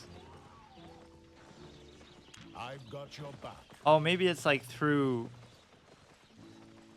a different part of this. Ah, of course. It's just that simple. You have to go back to town to do it. Fuck. So what about the other part of the forest? I guess that basically just was where I was anyway. The other 2 out of 5 biomes already seen. Copper ore can be recognized by brown tinted crystals breaking the ground. Ore of higher tier can be identified by the number and tint of the crystals. Cotton is a light brown leaf bush with white buds. This is like the Binding of Isaac thing where there's a little X on it to show you has spirit hearts. Like, you're expert on that. Cotton is a light brown leaf bush with white buds. Fiber, yeah, how about I just pick up everything that I see? Fiber flourishes close to other plants in water and can be identified by the color of the leaves. So we'll just get a whole bunch of extra too. It's not like my inventory is too lacking here. In fact, it's huge. 4, 8, 12, 16, 20, 24, 28, 32, 36, 40, 42, 46 at least that we see. And a lot of these kind of refill themselves pretty fast.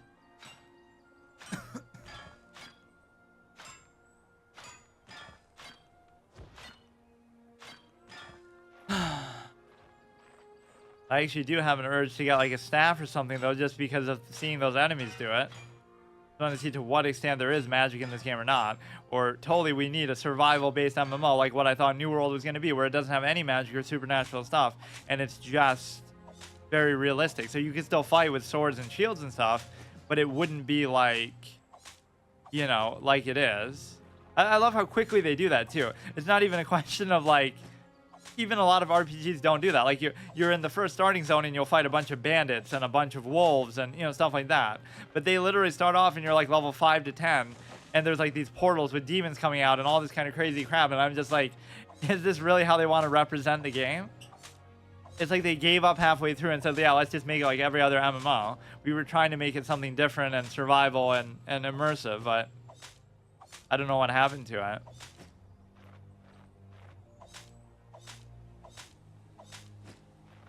Or at least that's like an expansion thing. Like after a few expansions, yeah, the game will feel like that. They'll take this real world setting and add demons to them and add magic to them. That would have been the first expansion. You could finally cast spells in this otherwise very stoic and static world. But they kind of jumped the gun a bit, I guess.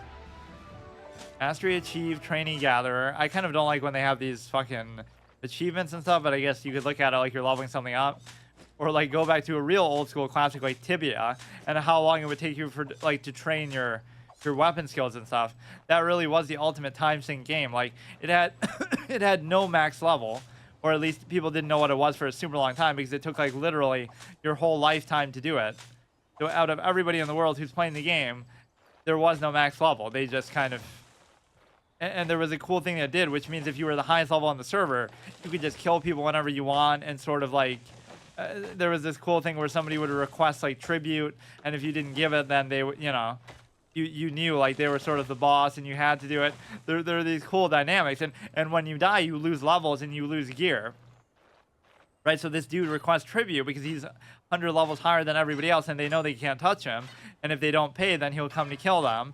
And then they want to protest, and then they have a group of people who are pretty high level work together to try to kill him. And so it creates all this kind of fun, natural dynamic.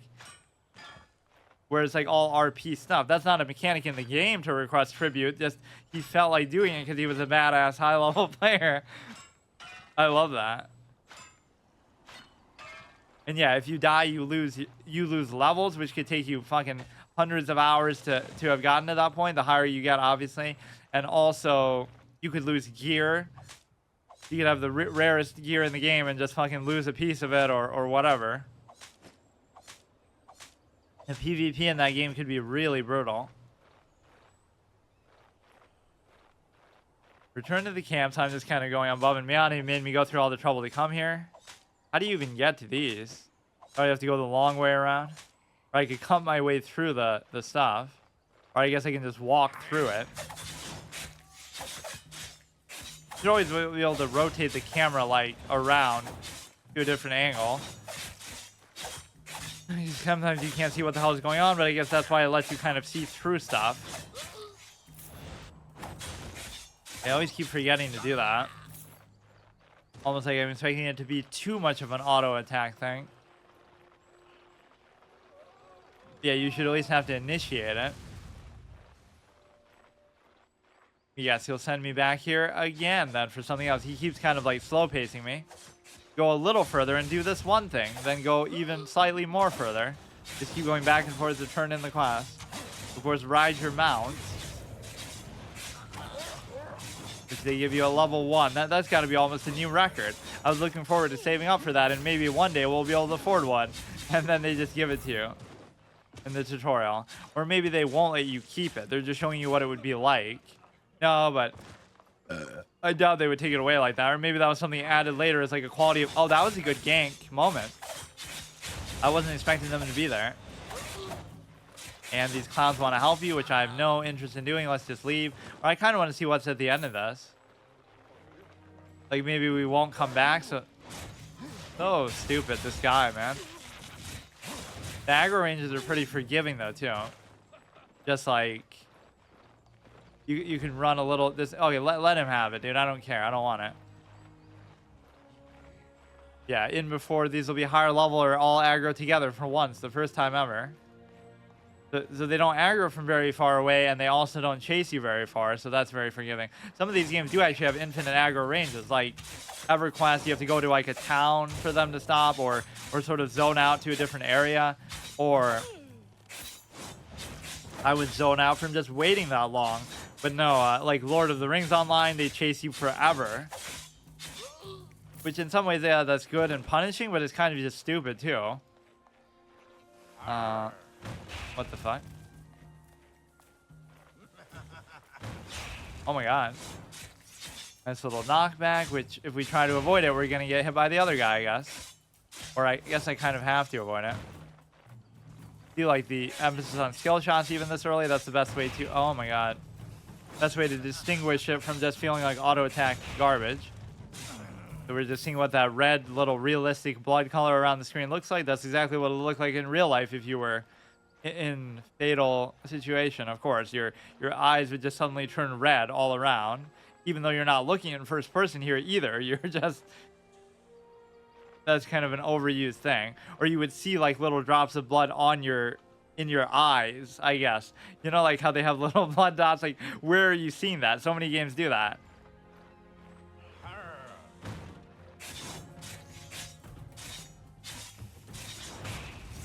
Makes sense, I guess, if you're wearing like a visor, like your Samus or something. You'd have like all this ick and stuff from the enemies you kill. I don't know when or if ever Metroid Prime 4 is going to come out. You got Breath of the Wild 1 and 2 and you still don't have that. Like, Nintendo can be good whenever they feel like being good, but they got lazy, I feel like, at some point. First of all, their shit is backwards. Like, oh yay, the Nintendo Switch is such a good, great idea. You know, wow, what a success. And it's great. It's a great successor to the 3DS. But what about the successor to the Wii U? Oh wait, they don't have one, right? That's the problem. Nintendo Switch is very successful in the same way that the Game Boy Advance was, or in the same way that the 3DS was, or whatever, the Nintendo DS as well. But they're missing the point. That's only half of what they should have. That's like the PS Vita, or that's like some other equivalent, like Steam Deck, or NVIDIA, what was it called? Whatever, NVIDIA had something like that, Stadia, but they still missed out. So basically they couldn't compete with the other consoles, so they just gave up and said, fuck it, we're not even going to try to do that. We'll just become a handheld only company, which is kind of a shame. They were always behind in that technology race, which they could get away with it for a while, but then it became so blatant that, and I'm even a Nintendo fan, like I grew up playing their games more than anything else. And in a way, MMOs sort of were what really fascinated with me with PC gaming. I wasn't a fan of a lot of the stuff that maybe people would talk about, like, you know, oh, Team Fortress or Half-Life or Doom and Quake and stuff. That wasn't my type of stuff. It was more like, you know, some of these Tibia, WoW, things of that nature. I feel like you rarely hear Tibia brought up in a lot of the MMO conversations, but it is really impressive. 1997 we're talking about. Okay, let's just get out of here. Hopefully this will be the end of the tutorial island thing. I don't know why they put so much stuff here or why people are here for so long. All you have to do is, even though I'm questioning it, I'm kind of doing the same thing, that I'm kind of beating around the bush and waiting, literally, because I'm cutting them down to try to collect the resources from them. But the point is that you don't really need to spend any time here. Everybody should just speed run through and get to the good stuff, by which I mean get to max level and just do a raid or something. I don't know if there even are raids or what the whole thing is. There must be. I always have mixed feelings on stuff like that because it's so... I generally just don't like that in multiplayer games, period. I love 1v1 stuff. Like, I'll gladly duel you or do a 1v1 arena or do, like, you know, in a card game, it's me versus you. That I don't mind, because whether I succeed or fail, it's up to me, so I'll just, you know, deal with it. It's my fault that I lost, or it's to my credit that I win. But I hate team-based stuff, especially with large groups, because it's like, you could play great, but then you'll lose because your team sucks, or vice versa. You could play horrible, but you'll get carried. It's just not... It's not good in either sense, so it's not even the outcome that I care about. Or you could say, oh, you're criticizing it just because you were bad, but it could be the opposite. It's just not even... I don't know, I don't find it enjoyable most of the time. Which is part of what this format is to try. Like, later we'll try another multiplayer game that we've never played before. I like how that's what it becomes. I could just play anything in these slots. It could be a single-player game, like we played Hogwarts Legacy the one day. But normally I won't, because there's so many online and online-only games that I've never gotten around to. Either just because I might not like them, or it's not my style of game, or because they might go offline and then I'm worried about it for that level. So no matter what the reason, it's just not good. You got, like, even when it is, oh, it's an amazing game, but you missed your chance to play it because the servers went offline and the company went bankrupt and there's no way to ever play it again. Like, when would that ever happen with a classic game? Like, oh, Breath of the Wild went offline, so you can never play it now. Imagine if they said that.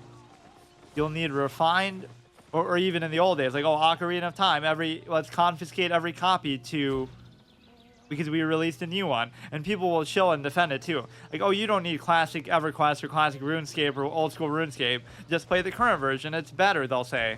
But that's not what you were asking for. You were asking for, I want to play a game that either, you know, is just completely different, the older one, or maybe you've never played it before. They never account for that. There's like nobody would say that with some old school game. Oh, I want to play Super Mario Brothers 3. Too bad, it's too old. No copies exist anymore.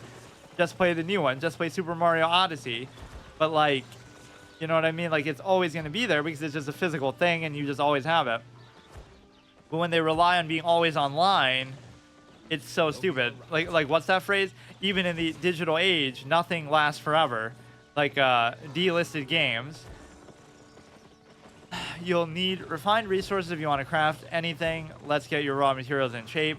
The refiners from our crew should be able to help you out. Bring your materials to them. Refine the copper ore at the smelter. Refine the rugged hide. Refine your birch logs. Refine your cotton fiber. Bring your resources to the crane. Speak with Captain Tia. So finally, we're done going back and forth with this one clown, dude. Yes? Copper bar 63. I guess there's no harm in doing that. Of course, I'm not going to sell stuff in the thing either. I'll just try to Thank you. do it however I can. See, normally you would feel like in an MMO that, oh, you're crafting and stuff so that you can do the combat and the core mechanics. But here it's the opposite. You're doing combat so you can do the crafting, and that's the core mechanic. I guess that could be like a tagline that they use. But what is with these invisible walls sometimes? Slightly overloaded. Oh, fuck. It's because I did too much of the ore. Fuck. Now, can I sell it to a NPC without needing to sell it on the thing? Probably not. I could just probably dump it. You got copper bars. What else do I have to do? Refine your rugged hide at the tanner.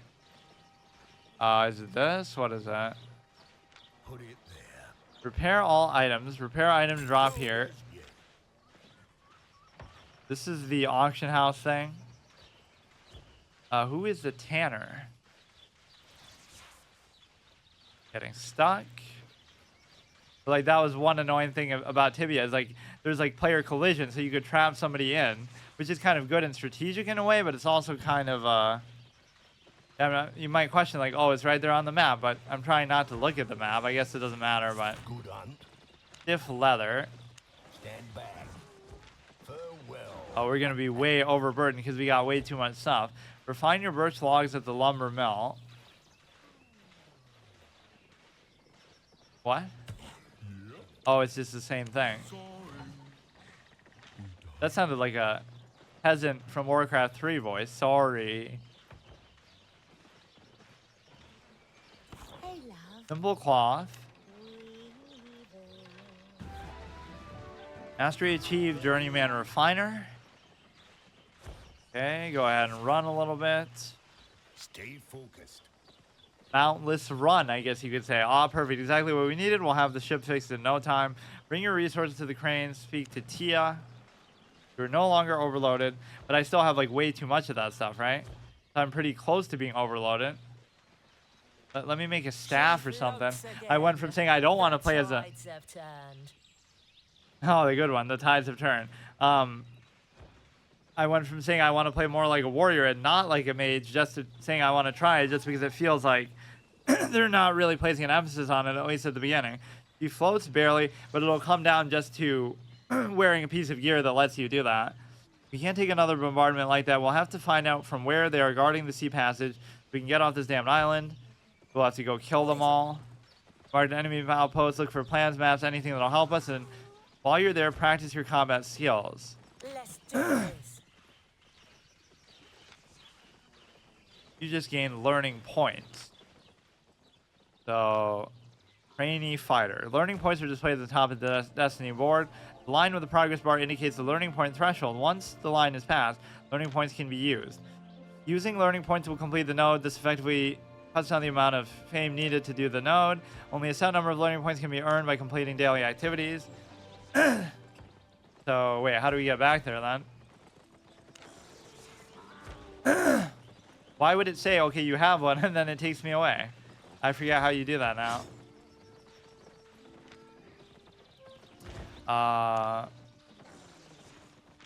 Stats. Build. I forgot.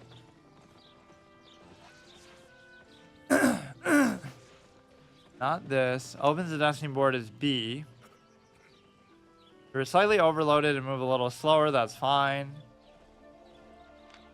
This is... Wait. Novice Adventurer. Learning points can be used to finish your progress on Destiny board nodes. Premium characters passively get 30 learning points per day. What the fuck is this? Non-premium earn 10 points per day. What is that? Insidious daily quest mentality that we always talked about back in the day. Just a way to try to get people addicted and make them feel like they have to play every day. They get kind of dug in and overcommitted. So what could I learn for one anyway? Everything costs 2. So you're really trying to tell me that'd be like a pay-to-win thing, that you have to be a premium user to get 30? And I mean, I'm sure there's ways to get them besides that, but in fact, like I just did, unless that still counted as like a daily thing.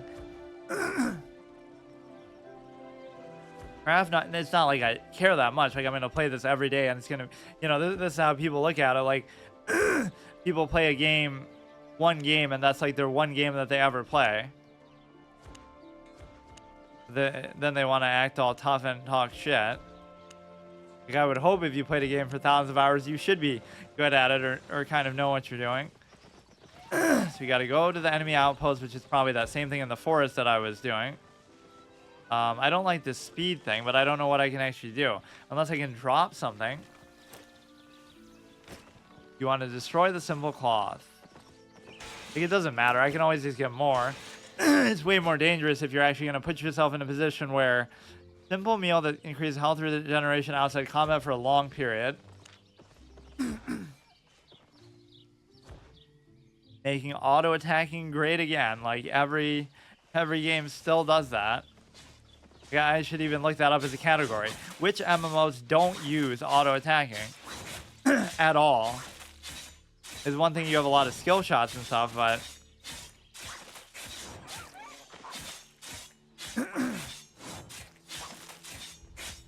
sometimes it's just a perspective issue. Like, you know, Smite, or even in Smite, it's not really auto attacking because you would still have to choose to keep doing the thing, but you would have to do it like it's a skill shot and actually aim it. Like, what looks better, Smite or League of Legends? Just, I like the perspective of Smite that much better. That's kind of like the same criticism of the Diablo / Path of Exile stuff. You have to go to that rock thing, which I thought was the mountain, or like the pathway to the mountain at the beginning. Go to the outpost in the forest and steal the heretic map.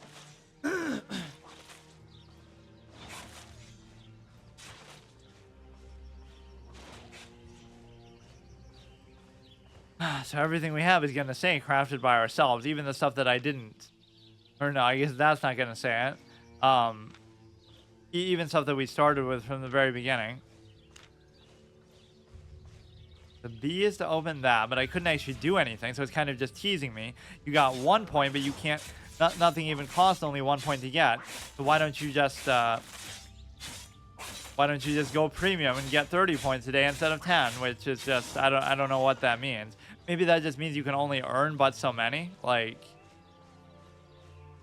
you can only earn a maximum of 10, or it just means like you're guaranteed to get 10.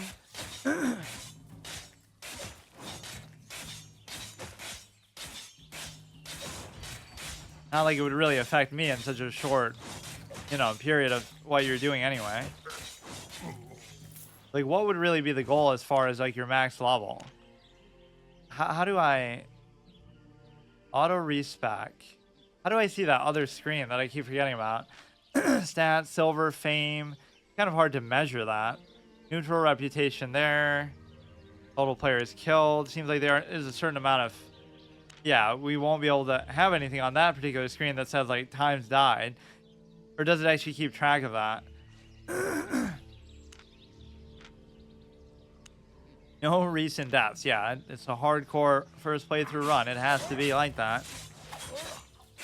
I like what a gimmick that's turned into for stuff recently. Like, people always do things in a reactionary way. Like, oh, did you know you can do a speed run of such and such game? Or did you know you can do a permadeath? Like, people have been doing that shit for years, dude. Or you can do it with anything in existence. Yeah, I'll do a permadeath playthrough of Seaman, where he's always talking shit to you, and I actually did want to play that, or stream that a while ago, but it's so hard to get it set up. Like, you have to buy, like, an old console and then get it to... It's very, very complicated. And copies of it cost, like, thousands of dollars or something. That'll be my partner reward stream.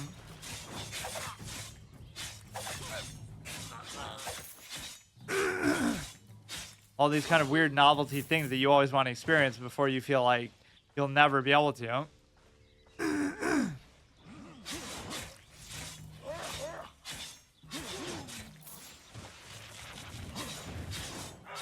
Just drop one of these staves. It doesn't really feel like stuff drops loot too much. Unless you're skinning or doing some kind of material gathering out in the wild. It's not like these things are going to drop their weapons or pieces of gear. It doesn't feel like, even though you could easily just pick it up off the goddamn ground. I should have been more careful going into that one. This could have been an elite special enemy. Go to the outpost and steal the map. Learning points are limited to set number per day. You just reached the learning point threshold of the combat node.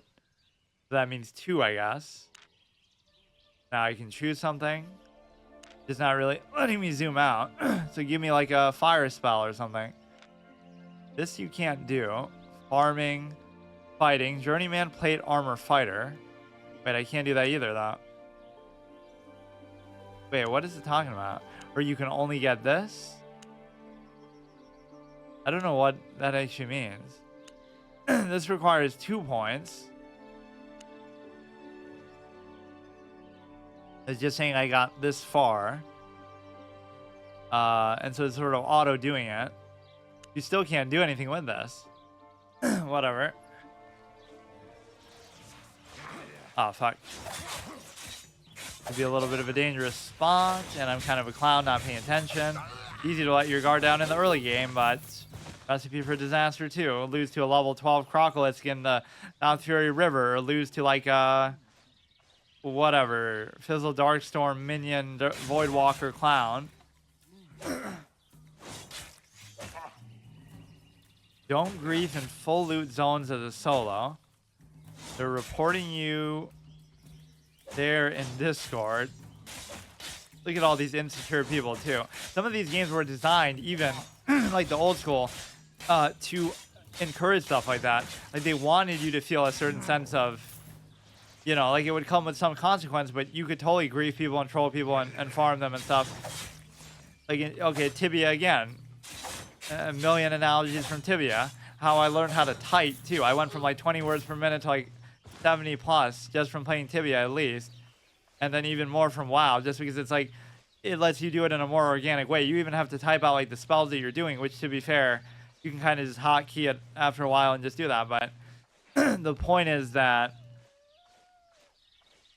like, yeah, I actually don't know of another game that really does that as a system. Probably some of the older ones, like where you actually have to type out the ability to do it. What is this, like a Japanese anime where you have to say the name of your attack before you do it? Special beam cannon or Kamehameha. The point is that you would get like a skull over your head if you killed somebody, but you could still just keep doing it. Or no, there was a limit. Like if you got it into the red and you kept doing it, they could ban you for it. But so just whenever you lose it, I forget how long it lasted, but you do it whenever you don't have a skull, it becomes white, then you kind of hide for a bit, and then you let it go away, and then you do it again. So make sure you're always in white skull territory, but never in red skull territory, or get to red and just get out of there. I forget how that works if you log out. Like, does it just stop you from logging out, or it'll stay there even once you do log back in? Yeah. Return to Captain Tia. Okay, I'm so used to talking to that one guy. Color me impressed. The map is brilliant, complete layout of the fort, so this is where their cannons are and their ammunition. I have an idea. High time to get you geared up. We will strike soon. Go to the outpost. It's simple, really. You'll need to be more powerful to infiltrate that fort of theirs. Novice armor and weapons will make you stronger. There were some fine crafters and salespeople on the ship. Have a look around to see what they have to offer. Does that mean I can sell them stuff too? Power through diversity. Combining different armor and weapon types is the pillar of Albion Online's classless system. Adjust your gear to best suit your playstyle, party role, or task. You are truly what you wear. Oh, maybe that's what he said in the ad too. The top 10 greatest gaming ads in history. More like I just saw it so many fucking times. Like, you are what you wear. But I just remember more of talking about the economy system. What is the, go to the Warrior's Forge. Swords and armor. Plate armor, high defense, low damage bonus. Plate armor pieces adds resilience, crowd control to an armor setup. Sword, melee damage, interrupts. With interrupts and a big finisher attack. Swords, hammers, mace, crossbow, shield. Can I just switch my build now to the fucking staff? Yeah, I'm totally having an identity crisis over wanting to be a warrior. I don't want to do it anymore. I at least want to try it. There's no real restriction, but I sometimes like to do that. Like, oh, I can only use such and such abilities. I create like my own character classes. I especially like doing that in Dark Souls. Like, play a Dark Souls game for the first time and say like, I can only use magic and only get intelligence, or I can only use strength and I can only get two-handed weapons and stuff like that. You'll still be strong, but you'll have to find ways to, you know, make the most of what you have instead of just having everything all the time. What does he want me to do? The beginner's thing. Oh yeah, like the 16 stuff that I just destroyed. Are you kidding me, dude? But it would have over encumbered me. See what you can craft there. I saw that I could craft nothing. So then what? Or maybe it doesn't want me to actually do it. No, I'm sure it does. Or no, it's just saying look at the next one. Novice's bow. Leather armor, medium defense, medium damage bonus. Leather armor pieces add survivability, attack speed, cooldown reduction to an armor setup. A bow, consistent range damage, staying mobile with exploding and piercing projectiles. Bows, daggers, druid staffs, spears, quarterstaffs, torches. And then, oh, here we go with the mage guy. Novice's fire staff. Fuck off. I had all this extra stuff, but I was getting over encumbered, so then I destroyed it. I'll have to go all the way back there. Low defense, high damage bonus. Cloth armor pieces to add damage bonuses and cast speed bonuses. Fire staff, big bursts of damage, longer casting times with fireballs and ignites. Unlocks Holy Arcane, Curse Fire, Fire, and Ice Staff books. Press the hint button in your quest box to see the last hint again. I guess we don't really have to do that yet, but... You done? Yes? Use your weapons and armor wisely. You know how to gather resources and how to craft weapons. On your right, you can find the finest crafters that haven't made it to Albion yet. You can also just buy equipment with the coin you make by selling items or killing enemies. But how do you sell items to the shops? Crafted tier 2. Oh, so it's letting you choose. You know what, dude? I've had a change of heart. We are going to be a mage after all. What the fuck? I try to resist. It's sort of like an old school trope with me. I would play a mage in like every single game ever that I play. Single player RPGs, multiplayer, doesn't matter. Even in games like, oh, Anthem, I'll play the Storm because it resembles the mage the most. Or, well, what's the other one? Like anything. I just get obsessed with it. So then I sort of tried to resist that over the years and try to do other things just to try them. Check what you need to craft your gear. Either the resources, buy the resources from the marketplace, or buy gear pieces. Check the prices for your desired equipment. Defeat enemies to get more silver. Sell items at the marketplace. I don't want to use that, though. The degenerate mechanic, which is what the whole point of the game is. What should it be? So what do we need? We need the copper bars and we need the simple cloth, which I think is basically the same thing that we just did, right? In the mountains. Or you could just get enough to craft all of them. But maybe I should do a class build now. I'm only allowed to use magic. Now, you might think that's unfair because I've been using this, but... So I will actually commit to it then. that might seem unfair, but it's not, because, you know, you start with this, so you don't really have a choice. So from this point on, like basically from the tutorial area on, then we'll commit to it hard, and hopefully there'll be other ones that we're getting here. So it is a classless system, which is sometimes good, sometimes bad. It's kind of hard to judge it. The Elder Scrolls series really co-opted that pretty well. Like, just, you know, you still do have to commit to something in the early game. Like, it'll take you a while to get to the point where you can really hybrid stuff, but you'll start off and get your destruction to 100, and then you'll decide to branch out. So it'll be like 100 hours of gameplay before you really get to fix that out. So I'm pretty sure you can just make the cloth with this, and then you can just, or maybe I forget now. Is it the stuff from the foxes? Maybe. I guess I'll get enough of everything, but I'll only craft exactly what I need, because this stuff presumably doesn't weigh too much, but that does. Item value, weight is very, very low. Shouldn't need that much more than this, but we need the copper mainly, and we also need the, or yeah, how much would it cost if I just made like one of every piece? But like I said, I don't even really want to use it. How much could I possibly need? That should be more than enough. 36 of both, and then we go back and do the what do you call it? Or yeah, like Trove did that too, right? Like you had to mount super early, I think. Now I can't even remember, but I felt bad for using it. It just makes it so much less, it makes it feel so much less rewarding. First of all, you want to be forced to explore the world a little more thoroughly, like on foot at the beginning. You can either craft, okay, we get it. And then the other side is you want to be forced to explore the world on foot and take it slow to really appreciate and soak it in at the beginning. But you also want to be put in a position where you want to feel like you have to earn the thing, the ability to travel and stuff.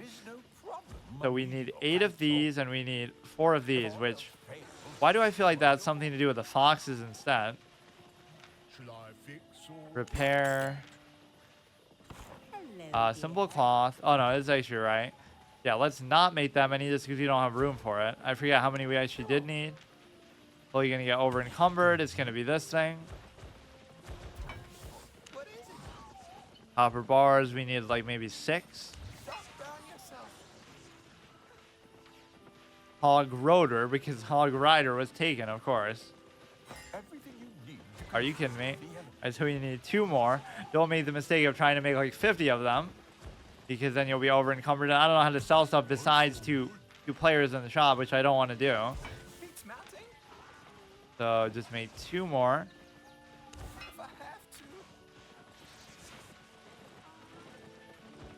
Of course, the resources that you're using to make them are always going to weigh less.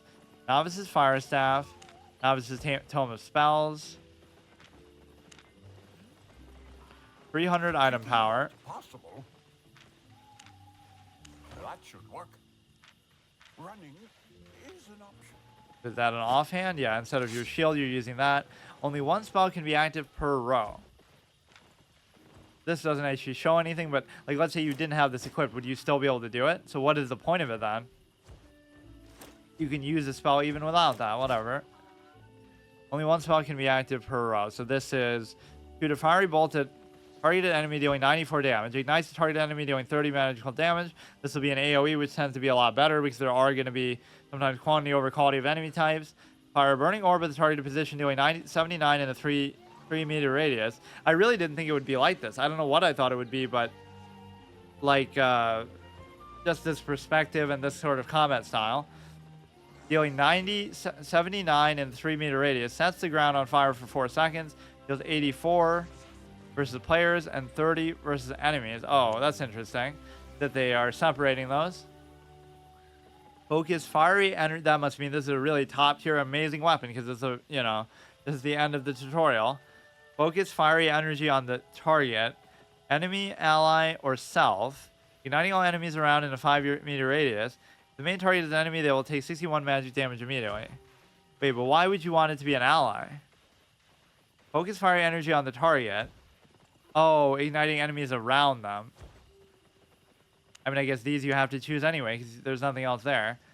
Every normal attack, you need to unlock the relevant mastery. Some masteries requires others. You want to take a look at the... No, I don't care. So this is... Or yeah, like I said that in Eve, infamously, like... I don't really care about that. Like, to do with the economy. And everybody's laughing like, oh, that's the whole point of the game. But at that point, I guess it didn't matter. Charge up Pyroblast while channeling for 1.2 seconds. That's it, dude. This is way better than the one in WoW that you have to take like fucking 10 seconds to do. Deals magical damage upon impact with it. Like, nobody would ever do it. They would always do it like with Palm Pyro or some kind of proc. Magical damage upon impact with an enemy within a 4-meter radius based on how long you have channeled. Really, 1.2 seconds. Channel for 1.2 will knock back enemies. And each normal attack sets the target on fire. Wow. This is already pretty cool. Magic build. What is it? Makes it seem like the quest isn't done because equip all your tier 2 gear, didn't I? Oh, you gotta make the whole set, but wait. Close. Oh, we gotta do... Okay. On a stick. We gotta do the stupid other piece of gear that I didn't care about. On the hunt? Good luck. Those are basically your 3 class styles. The archer would also be pretty good. You could say it's a pussy play style, like, oh, you're going to stand in a range and it's so overpowered and be able to run away and, you know, use blink and teleport and stuff to save yourself. But on the flip side, it is sometimes a glass cannon issue. Like, you're going to be squishier and stuff like that, at least as a general RPG trope. Like in Dark Souls 1, people are bitching like, oh, I one-shot ONS on my first playthrough, but oh, it's only because you're playing as a mage. It's an easy class that the enemies aren't tuned for magic and range in this game. And so it's like, they only see the good part. Beginner's pickaxe, wait, where's the rest of it? Like the headpiece and stuff. I kind of forgot. Repair. Simple cloth. Or is it going to force me to buy it from the thing? These are all weapons. Didn't we see a prompt for that too? Like, here's all the leather stuff. Is it this guy? Beginner's broadsword. Let's see. I almost felt like it was this guy, but it's not. Good day. Beginner's stone hammer. That guy always clearing his throat comically. I don't actually know. Craft or buy tier 2 foot armor, tier 2 chest armor, tier 2 head armor. Why is this guy always targeted too? It's simple, really. Use your gear, buy or craft it. Come back to me once equipped. Or, oh, that's probably just something you have to do yourself. But I kind of still had to do that anyway when I'm doing it for the thing. Fine. Wait. Not even showing up. I don't get it. At your service. This you can just make the foundation for it. Didn't I just see that? Yeah, no hint run. We can't use the hint thing. All good. Man, I don't want the tier 2 armor. Fuck off. Stay civilized. Not actually telling you where to get it. Let's try to figure this out. Dynamic puzzle quest in town. None of these people have it, even though I thought I just saw it. Is there like another tab that I... They're only selling the weapons. Where did we see the armor before? Maybe it was somewhere back in the other place? Or they expect you to just buy it from the... Oh, maybe you can still use this because these aren't from players. Right? Maybe you should be allowed to do this in the tutorial thing. So what is a tier 2 thing anyway? Just like any of these? I have enough money, don't I? $824. Robe. 0%. I'm assuming it's not from a player. I would hope here. This is all just generic stuff. Or I could have bought even that. Then we can do the boots. We can do the mercenary shoes. Scholar sandals. And then the last thing is just the headpiece. Scholar's cowl. Got everything? Equip all your tier 2 gear. Like, it's a good tutorial because it's going through like every single thing very methodically, but Found everything you need? let's just kind of wander around. That's what I always like to do in these. My, now you're ready to fight. These heretics mess with the wrong crew. Yes. Or are we still not done with it? We have to go kill the camp. Plan, you will stir up some chaos and we will sail straight past their base. Slaughter a few men, set fire to their ammunition storage. You know the drill. Light the signal fire. What does that mean? Like, oh, like you grew up on the street or something. You're a degenerate thug. You know how to set fire to shit. Light the fire signal, or because I'm a mage now. So light the fire when you're done. Meet us at the fort. You on the other side. So of course that was my subliminal messaging that I put whiz in my name, like I'm a wizard, even though I specifically said I wasn't playing as one, just so I could end up doing it anyway. That is amazing. I just can't escape my obsession with it. So it must be over here, right? Or find the heretic fort. Oh no, we're still trying to go back to the mountains. Yeah, find it, even though we were just there for the other quest, wasn't I? Or I guess maybe it didn't want me to do that particular thing. We just went there to get copper ore and whatnot. A name that I chose. Yeah, see, a lot of people's names theme on how hard it is maybe to get one. But they were challenging the wrong dude here. You know how many millions of RP names I've come up with over the years? Yeah, we just go through here. That's kind of my problem, too. If it is stringing you along, like, I'll do this stuff anyway. Just, I was getting the copper ore and cotton, but then I may as well do the fort, too. So now it feels less climactic because you don't, not like you're seeing it for the first time. Let's test what these abilities actually do. Again, I'm killing ourselves with the one that'll affect us too.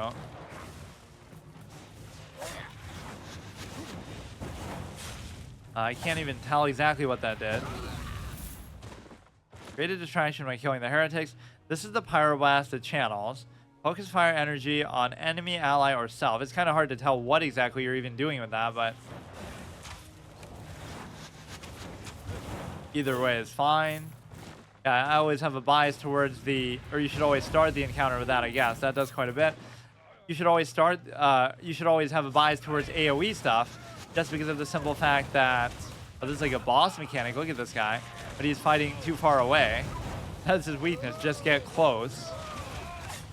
AoE stuff, because you are going to be fighting hordes and hordes of stuff, just as the impression you get from the perspective of the game, it kind of gives it away. Because if you're only fighting one thing at a time, why would you need to be so far zoomed out? You could just play it like this. The most objectively accurate criticism in the history of gaming that served as some of my most disliked videos on my old channel and my new one, but I'll still keep saying it. I don't give a shit about the dislikes that you can't even see anymore, although I hate that too, because then at least it's all kinds of other problems too. It's just like that's what I always mock. Oh yeah, boo-hoo, I feel so sad that I have these virtual imaginary dislikes on a website where I post a video of me playing a game. Like, oh, that really crushes my whole existence and identity. Like, dude, sometimes you gotta put it in perspective. Like, what is your priority? It's just a video. It's just a channel. Even if I was making a living, I'd look at it like ironically, like I'm still making money, so I don't give a shit. Give me that ad revenue. Create further chaos by setting fire to their ammunition storage.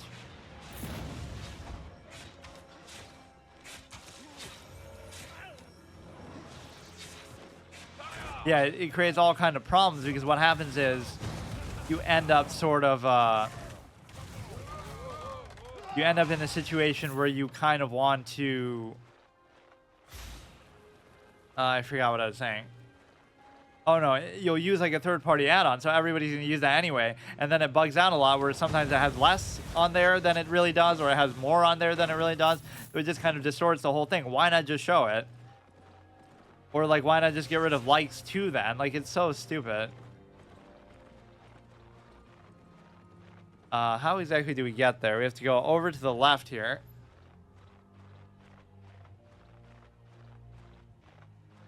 Like Diablo with an economy system. Ha ha ha. I could have just ninja that from somebody. I can see people. I can mute on my other characters. Kind of spam everything, button mash, no big deal. And even with like Path of Exile, people were saying that. I thought, oh, there must be a lot of PvP stuff and competitive because of how, you know, oh, this is such a popular game and everybody's so egotistical about these things. But then it turns out that they were mocking that and saying, wow, I almost died there. Is it my own stuff that's doing to me or what? I'm just like squishier now because I'm wearing all this mage gear. Let's see how we look close up, which you can barely appreciate. So imagine paying real money for cosmetics in the game where you can barely see yourself, or you can only see from behind or from bird's eye view most of the time, or like a first-person game where you can't see yourself ever unless there's a reflective surface. So just to show it off to other people, like Overwatch, I always find that hilarious that people care about that or spend so much money to do it. Yeah, why did I seem so squishy that encounter? I'm obviously standing in the little skill shot things.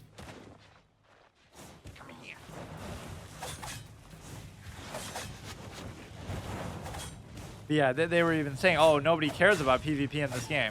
I gotta use my F more, especially in combat. I do feel like I'm somehow maybe doing damage to myself. Learning point reach, but I don't know. It's not letting me put that in anywhere. At least I got some cool new abilities anyway. Like, just from the fire stuff alone. I better not look at my shit out here anyway. That's the one good thing that Anthem actually does. You don't worry about looting and stuff during combat or trying to change your gear and look at everything you pick up. That's almost what games like Borderlands and Diablo should do. You're only allowed to equip stuff in town, so all the shit you pick up on the way, you just pick it up and don't worry about it, but then you'll still run out of space. That's such an immersion breaking thing, right? You kill one enemy, you get a new upgrade. Wow, cool, you equip it, you look at it, and then you go 5 more steps, kill another enemy, now you get another upgrade. So like, not only does it not mean anything, it feels farcical, it just starts to get annoying. Or like they just make it eventually how everything auto equips. Like if it's better, it'll just automatically equip. If it's worse, it won't. It doesn't feel satisfying, obviously, because it's so overdone. Gotta at least be a while between the upgrades for it to be meaningful. Yeah, that knockback is pretty good. That fire to their shit. Where am I? So you'd find it eventually if you just go through the whole area and try to do this. Damn, I actually shouldn't have moved. That was like a theatricality and deception moment. Just stand still and their tricks won't work on you. Don't panic. A lot of comical voice acting there. We need like a little blink or dash or strafe or something. Every game should have a strafe, even most of which, like Bioshock, I always complain about that. It's so stiff. Like, oh, there's an enemy in front of you like a Big Daddy. So what do? You do a 360 and walk away, run away. There's no like little horizontal mobility. Do like a Metroid Prime little jump strafe type shit. That was a little bit too low, but at least I'm... What are they talking about in chat, dude? Okay, I admit I'm using the map a little bit. I kind of just want to get out of the tutorial area. Then whatever you come upon is what it is. Those are some of the best quest designs from MMOs. Is like, you'll kill random enemies and then you'll pick up like this letter and it'll say, oh, this item begins a quest. So by dynamically just exploring around and derping around and killing random stuff, you know, just doing what I would do anyway, you're still finding a way to do a quest sort of in reverse. You're not picking it up in town and then going and finding it. You're finding it out in the wild and then you're coming back to town to turn it in, or it'll send you out somewhere just based dynamically on that. That's a really good system. Follow the ship by lighting a signal fire. This arguably should be skippable. Like, it's not a bad tutorial, but just for people who are super impatient and zoomers and stuff, unlike me, of course. In fact, I even make stuff take longer typically, just because I like to take my time and read all the flavor text and this and that, but it does do a good job introducing all the crafting stuff, but I don't think I appreciate the marketplace because I'm probably going to say, like, I'm not allowed to use it.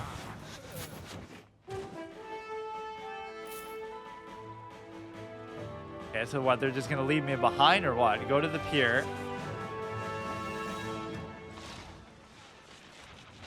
Oh, this is just so they can't hijack it from this angle, of course. yeah, we'll expose ourselves by taking forever and standing here. Meet up with Tia to leave the island. There's still plenty of them there. So now Albion Online actually started. That was just tutorial online. Ha ha ha. Whatever this random fucking island is called. The Cove, the Lighthouse, the Frost. Yeah, let's take a look at this map actually. Blaine Moor. Mart Lock will be like our first big town. Mare Pools. Yeah, you get the clear separation of biomes. Forest, thicker forest, or like swamp. I can't tell which is supposed to be which. This is swamp, this is forest, this is desert. Or no, this is swamp. What are these two different ones? I forget what they said. Swamp, ice, desert, forest. I don't know. Or like these are both forests, but they're supposed to be different. Just like plains and forest, I guess. The Royal Continent. Celadon. Limhurst is going to be the town there. Umbrash, Bridgewatch. So they each have like a capital city and some kind of other towns off to the side. Maybe where the entry point that we would start at would be there, which is perfect. So we can explore around. And then, I don't know what this is. Blin Bray, Fort Sterling. Mare Pools. I actually can't decide which one I want to go to. Maybe if they give me some flavor on them. When we get like a bonus island, this is like the second island in Far Cry 3. That's such a lovely surprise. Wow, there's even more to the game when you thought you almost beat it.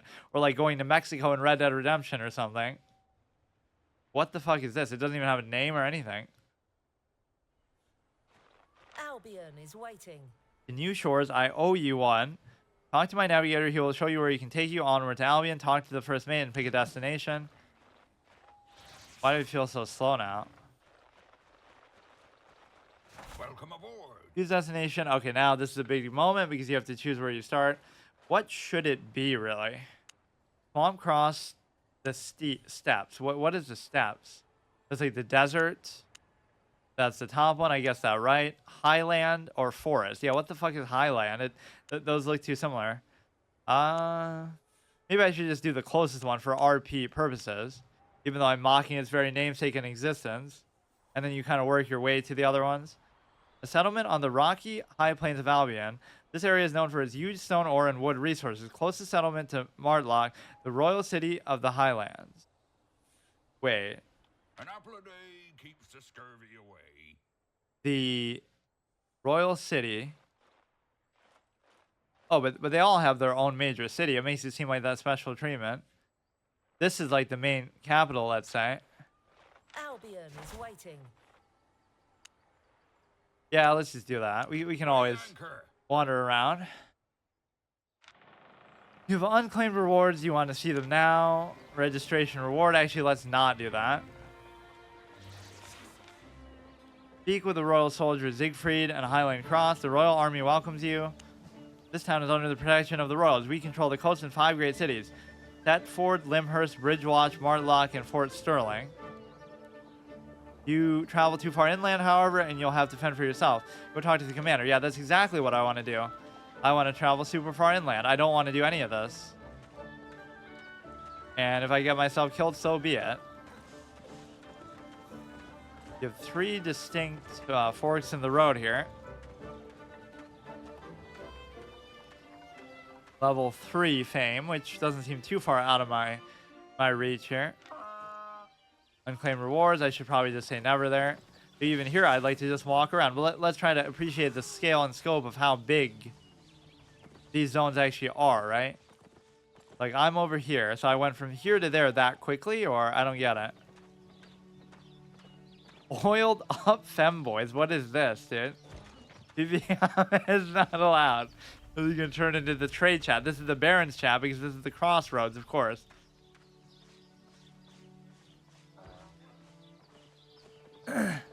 Yeah, let's try to go against that guy's advice. He said, oh, if you go too far, you have to fend for yourself. Yeah, like a real man. To go do it. Try to get to Martlock. It seems almost too small a little bit. Hator, Fen. Oh, these areas seem small. Like I'm already in the swamp just by walking a little bit. What is this? Where's all the enemies, dude? Oh, here we go. That's all you had to do. These might be a little bit tougher, but not really. Actually, I'm glad I changed this playstyle. Yeah, see, aren't warriors so boring, even though sometimes I do enjoy them? Like, oh, you're just doing sword and board, shield and stuff that you could do theoretically in real life that Romans and stuff have done. Now, that's just like a critter. That's not actually an enemy. Daily bonus 21 out of 1200. Yeah, I'm going to completely ignore what it's going to try to tell me to do and just explore the lovely world that they have here. Let's go up here. That's amazing. It took like literally 1 minute to get from here to there. What is that? I guess it is relatively close. Like, to go from here to there would be a different thing, but you play it almost like an open world game. Like, I don't really have any goal. I'm not really trying to do anything, but you invariably will still do stuff. You'll still level up and get stronger and find items and just, you know, experience the world without having to like go out of your way to do it. Doesn't let you attack stuff from like above. I actually kind of want to go down there. Oh, fuck. Oh, it's not. Oh, I gotta hit never there. I'm totally gonna go into a level that's too high. You cannot exit immediately after arriving. Okay, so not immediately. Let's wait a minute and then we'll do it. Fuck. Rent null. Okay, enough of that shit, dude. Let's try to figure out how do we get down to the bottom and fight some of the stuff. This is going to turn into magic, go pew pew this time instead of spaceship. But I don't even take blame for that because, first of all, I'm trying to do it with some integrity and not use those mechanics in a cheap way. But also, number two is like, you can't really appreciate it too much. Oh, speaking of Red Dead, is it going to be the John Marston where you just go in the water and die in 1 fucking second? But that's even true in the older GTAs. Like, you just can't swim. I don't even want to do too much resource gathering because I'm just going to get over encumbered, aren't I? Got to kite around a little bit. Expert mage player. Don't face tank as a mage. Let them oh, their aggro range is too short though. How am I supposed to effectively kite like that? It's actually unfair. Or you got to kite in such a way that you keep coming back to where you were. Kite in circles. Yeah, this is getting a little bit tougher enemy types at least. Novice's Stonehammer are better. Okay, fine. These guys are a joke. I like the damage over time stuff too.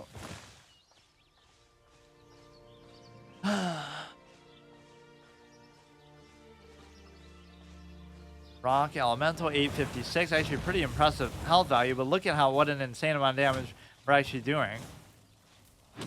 That Pyroblast does so goddamn much. Your auto attack isn't actually all that impressive. In fact, a lot of games don't even have auto attack for casters. It'll just be like you actually have to cast a spell. Or like you can use your wand or something, but that's not even worth doing. You have to kind of choose one or the other. Oh, it even shows you like what exactly they're picking up. I just love the actual visual of it. Got like the right kind of old school blocky texture and look to it. And it actually suffers from the RuneScape walking problem. That was the biggest thing that triggered me. I don't even have anything against RuneScape. I actually kind of liked it, but it was like, every time you walk, it's like, how could I show it? I click to move now, and then you walk. Like, there's this fucking delay, and they could never fix it because it's just something inherent to the engine, I guess. But even when they re-released it or did old school RuneScape and stuff, they still didn't ever really fix that.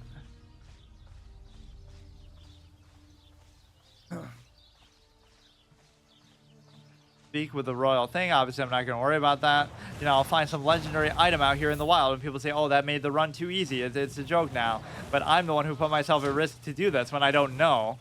I don't know in both senses, like where it could potentially put me at risk and get me killed because I don't know what I'm getting myself into. But on the flip side, I don't know that there's something really good out here like killing the Black Knight in Dark Souls. I was putting myself at risk for dying by doing that. But then when you do it, it's like, oh, haha, you got lucky and got the Black Knight sword. So therefore, like, there's a risk reward thing to that, right? Like if I do something ballsy and get some rare item because of it, that's the whole point of why they put it there. Fuck off with that. The aggro range is too short. Like, what am I supposed to do with that? Although I guess you can't complain. On one hand, the infinite aggro ranges are too much. Just phase tank the clown. Running out of mana doesn't seem to be a big issue here.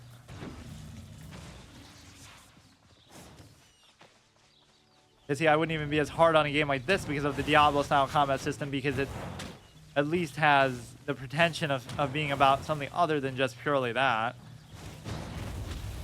But it's just sometimes too much. Not only is it quantity over quality with enemy types, it's also quantity over quality with the items and the upgrades, and it's also, you know, just like a lot of face roll spam kind of shit. Says the guy who failed in those permadeath runs. That sort of turned into a meme for me. Like, it was my first playthrough permadeath in 2016. That's how I introduced the format. That's why my channel art is even like that, of the shush icon. The whole joke being that he must want me to be quieter. No, you fool. That's how many lives you have is on my actual proper art. So the point is that I tried Diablo 1 once, and I failed. First playthrough permadeath. Then I came back years later and tried it again for my affiliate celebration on this channel, and I failed again. Then I tried Diablo Immortal, and I failed because I AFK'd out. And then I tried Diablo 4, and that's still ongoing, and I guess I could do it, but I'll just wait for it to come out officially. What is that guy riding? What the fuck is that? Like a whole caravan. Paid real money for that too, I bet, eh? Or put in a ridiculous amount of time. So this has pretty much the same sort of enemies all throughout the way. How does it really scale though? Like with, you know, what if I'm like way stronger and I have like legendary gear? Would these like scale up to my levels for me, or you have to go to a different area?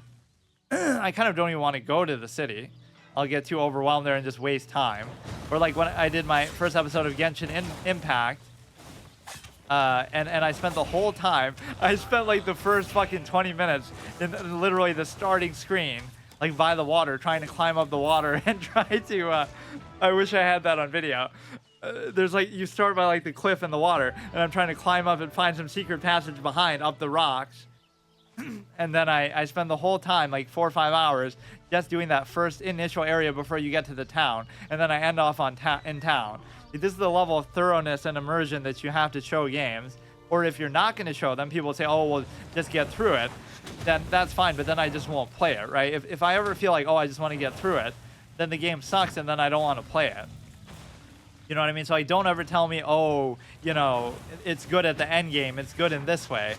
You got to enjoy the totality of it, or just don't even bother with it.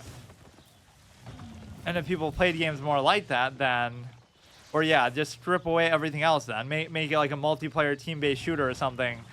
And just like, okay, there is nothing but the core gameplay, which I hate that too. Like, you should never rely on just one or the other, but... Like Counter-Strike is amazing and people love it, and it's this evergreen thing that always people come back to. But it's also a case in which you're able to... I'm not even using my mount.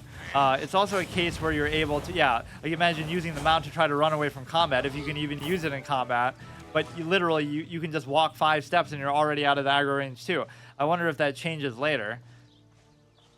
Like Counter-Strike should just be a game mode in some other game, and in a sense it is like a mod for, you know, the way they originally did it with the Valve engine, Source engine, and they also did it like, you know, Dota is like that. So it's like Warcraft 3 was a great complete game, and then Dota was just a game mode in it. Even if not made by the developer, it still is like, it wasn't made just for that purpose, but then now when they do go to make it, that's all it is. Hator is still part of the Highlands, I guess? So it has all these different sections, which actually here I can't see. Or you have to zoom in a bit. I don't know what I'm even really trying to do. This might be getting too tough in terms of the combat level, so I guess at least that's fair to look at. Maybe I'll segue my way into the swamp.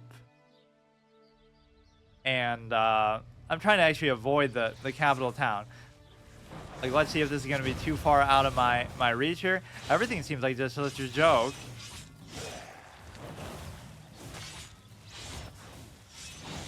I got to use the F more. Why do I feel so slow sometimes?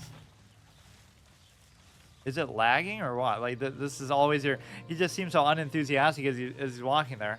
I don't think I'm over encumbered, although maybe I am. A lot of stuff you could just destroy. I'm not going to enforce the RP rule of, like, having to... do whatever. Like, we're already wearing tier 2 gear. I just don't really care. I'm not going to use them. Although maybe for the ability fund, but I'm not even allowed to use them really. Because they're all just, you should probably start with the E first if you're going to play like this. Just the longer cast time, by which I mean 1.2 seconds. Where it's always going to confuse you, like, oh, you'll put down the fire, but then they'll put something down there too, so underneath, so you won't be able to see the poison cloud that they put under you because your own animation covers it up. Or like in a raid setting that can always be so visually confusing.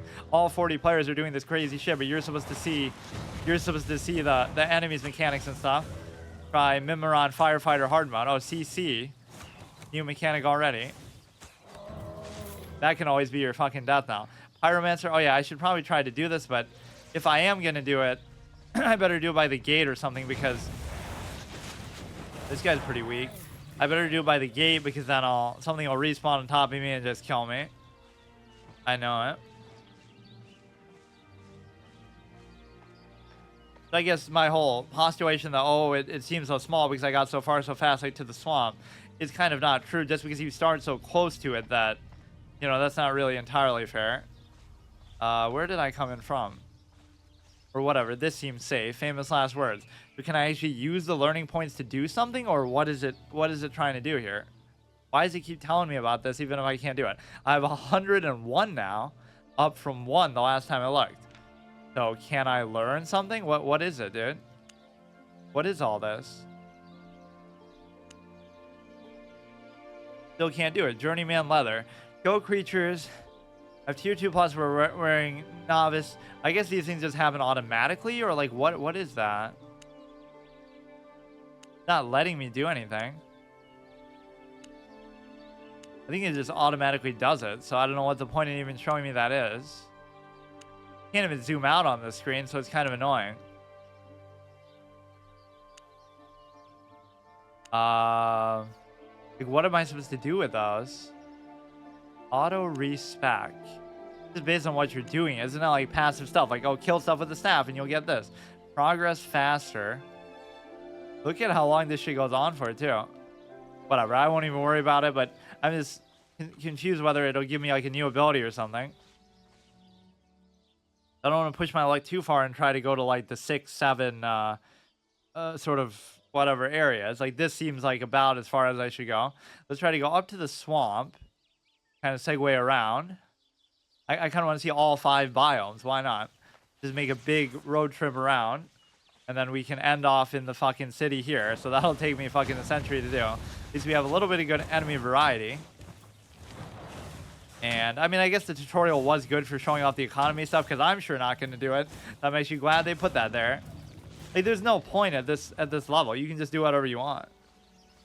And I still don't fully understand how the leveling works, but it's sort of part of your prestige aspect. I still don't know. How did I see that one thing? 15,000 fame. Like, I saw my thing where it told me what my thing was. What is this? 16.6 billion. Total fame. Gypsies, 13.3. Now, these are like clans, right? These aren't people. Or maybe that... No, maybe this is a player. Reputation 41,144. His fame is 16.6 billion. Nice, dude. What the fuck is this? Yeah, speaking of no max level and unlimited stuff. Do your character stuff. Where did it show me like the little dashes to show like my character's level? Party Finder, Arena, Faction Warfare, Activities, Conquerors Challenge. I can't actually remember. Appearance, loadouts, emotes, build. Craft planks out of wood. I'm not even going to worry about it. Unless I can build like my own house or something. These almost feel like they'd fit more in the swamp, but I guess it's a good way to foreshadow that you're getting close to the swamp.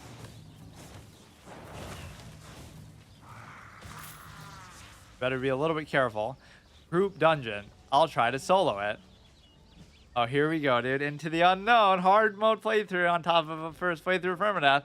This is what I'm looking for, dude. Now let's use our strategic skills. The problem is you don't have like potions and stuff either. Uh-oh. I mean, we can always escape, but this should be what we have to conquer to get out of this area. Only aggro one thing at a time, but it's going to let me know that some of this stuff is elite and whatnot too. Yeah, I don't know about this. See, it's a fixed damage value thing, no matter how well you play it. Although not saying I'm playing it perfectly, but it's gonna be pretty damn hard to do. That was just one random dinky guy. Like, what are you supposed to do here? Force field, send out a shockwave, knocking back. I didn't even notice when I got that. Knocking back all enemies within 6-yard radius, ignoring crowd control, deals 80. So what should be your rotation? Ground control. You would first knock them back, then you would do this, then you would do this. So basically just go from right to left, maybe. Should I even try doing this? I don't know how their aggro ranges and stuff will work here.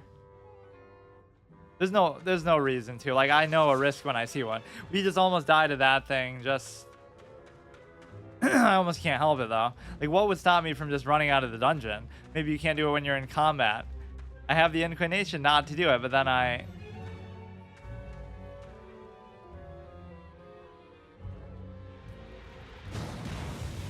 he has way too much health. I'd have to do it like total kite mode.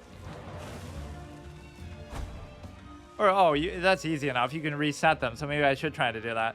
The problem is you're dealing with two of them together, so no matter how well you do this, it's going to have its limits. Do the Q. Oh, but that's maybe why they do that. They prevent you from kiting, or maybe it's leashing. You gotta let them get close. These aggro ranges, man. I can't do it. I could easily do it otherwise, but what am I supposed to do? Maybe you gotta leash him a little bit.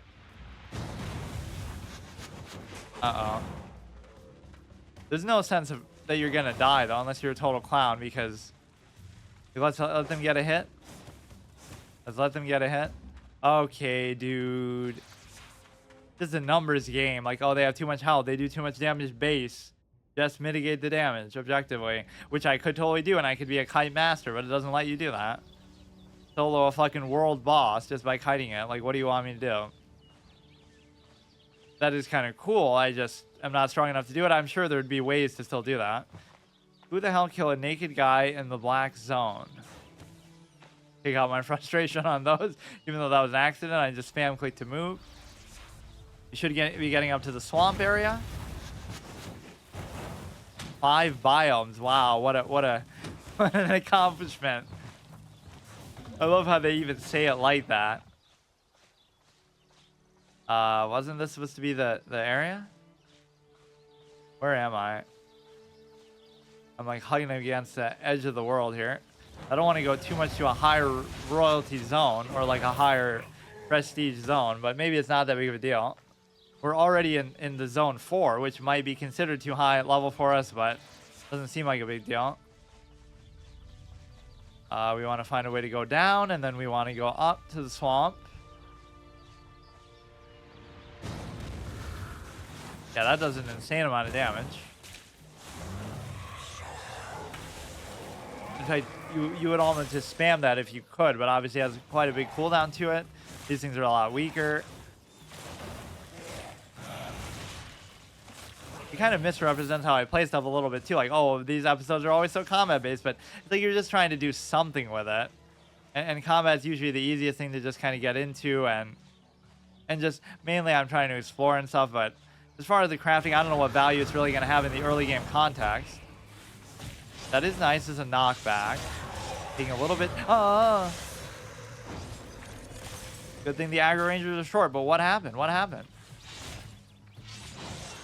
Hello? Aggro range? Aggro range? You hit me. You accidentally click on copper. Save your life. Go for that. I'm just that cynical about my crafting thing. It's a used gun when the guy shoots somebody in what is it? Lord of War. I'm not mad that I almost died there. I'm mad that I almost missed the copper ore. What happened, dude? He used some crazy ability. And then when you want the aggro range to be short, it suddenly was expanded more than we've ever seen before in my life. Hey, Andre. Yeah, maybe in an hour I might be able to do like one rapid one or something. Or in a couple hours, I don't know.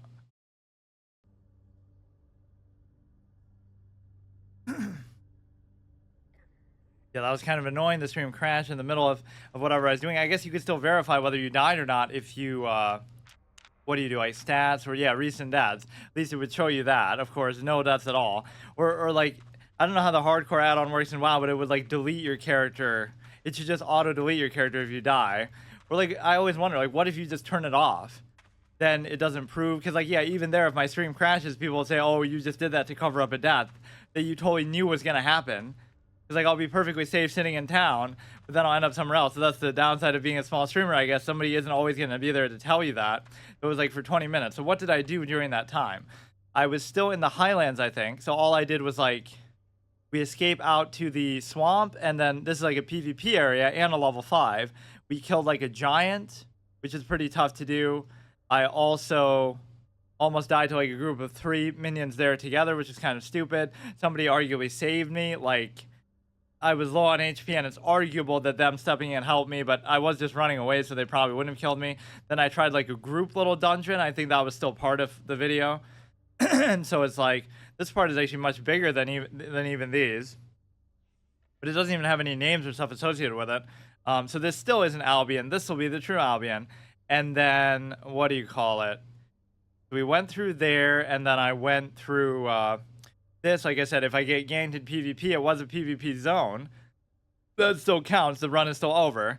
Yeah, we did like some attempt at so I'm doing so many things that are putting myself at risk. Like, oh, I'm fighting the giant when I don't have to, and that was pretty tough. I'm fighting 3 enemies at once here, putting myself at risk. I'm trying to do a group dungeon solo, which of course I couldn't do just because of the values.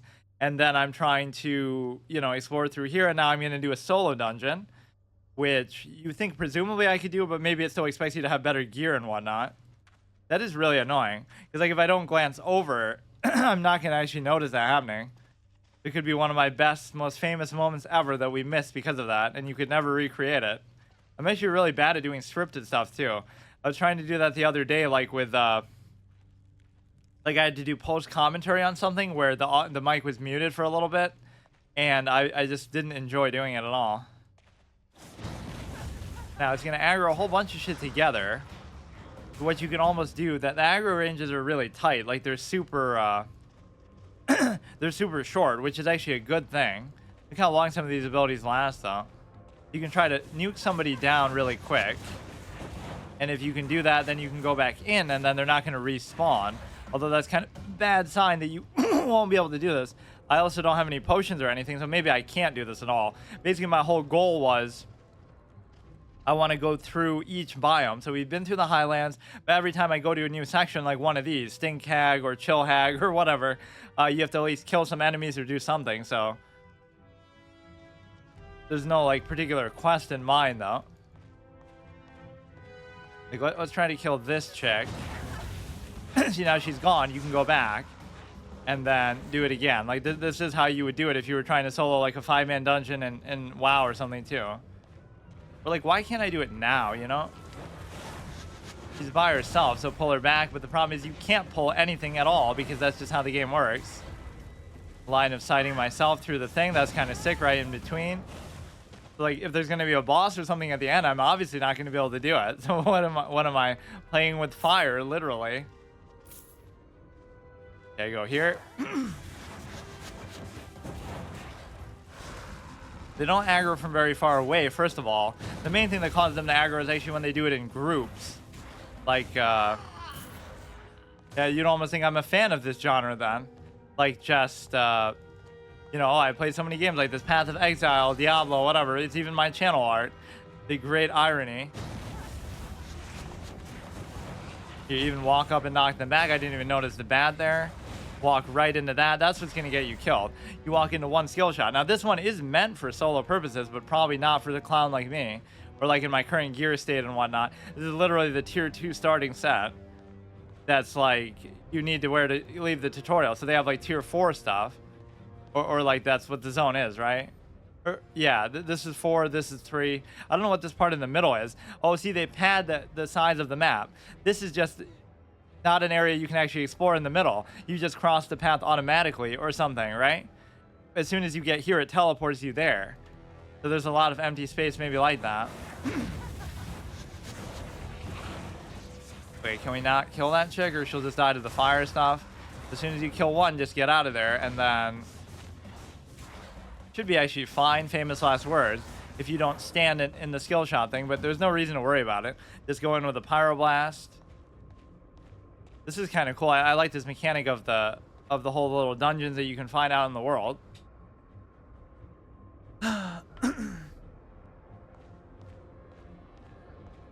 long as me making fun of Project Gorgon got on there. $40 wasted. I think I did that much earlier in the thing, though. It's just really like to summon stuff. I don't know if I'm going to be able to do that ever. That is always kind of a cheese class in games like this. Like, you're playing solo, but then you still rely on the fact of, send me a message. Okay. This game looks cool. Yeah, it's okay. It's meant to be more like based around the economy and stuff, but as usual, we just don't worry about that at a low level. So we go, like, it's very Path of Exile, Diablo-esque. Yeah, I could be playing Diablo 4 right now, but I'd rather play this game from 2015. Let's see. It's just hard when there's multiple enemies together. You're not really meant to do it like this, I guess. Okay, go with the E. Finish this guy off pretty quickly. Graphics are pretty simple and smooth. Okay, get out of there. Just don't take a chance. But that's always what makes the permadeath stuff a lot easier, is just if you play an archer or range class, whenever you have to go in there in melee range, it becomes a total clown show. Simple and good. Yeah, I did like the graphic style. And I've seen the ads for it like a million times on YouTube, so I figure I may as well try it. Oh, I didn't even know that was an enemy. I was just clicking randomly. Home fighter. Really, dude? Is that something you want to be proud of? The fact that you've killed a couple magical possessed tomes in your life? Cloth cowl fighter. Okay, I don't like this position. Let's just reset. Oh my god, these guys always change their mind. You can do the D as a knockback, which I don't really use too much. Oh my god, these guys are so annoying. The aggro ranges are short, but they keep vacillating back and forth. Okay, dude. They're maybe more observant than the average person here. Oh yeah, okay, dude, that's gonna get me killed. I just had that happen the other time too. Which I guess wouldn't have shown because that was obviously off stream when it crashed. Yeah, that does literally over half my health just through suicide attack. Of course, it's very conspicuous. Just don't stand in the skill shot radius. Let's kill one of these. Maybe we can kill both of them, get them in a line. Okay, you could probably still do it here, but just be careful. We're gonna aggro a whole bunch of ads and other shit. Or maybe there is no boss. It could just be meant to be done like this. I need some kind of degenerate potions or something to spam. Otherwise, I just can't do it. There's only so much you can do. You can kite around, but even kiting, they kind of play around. Maybe that's why the aggro ranges are so short.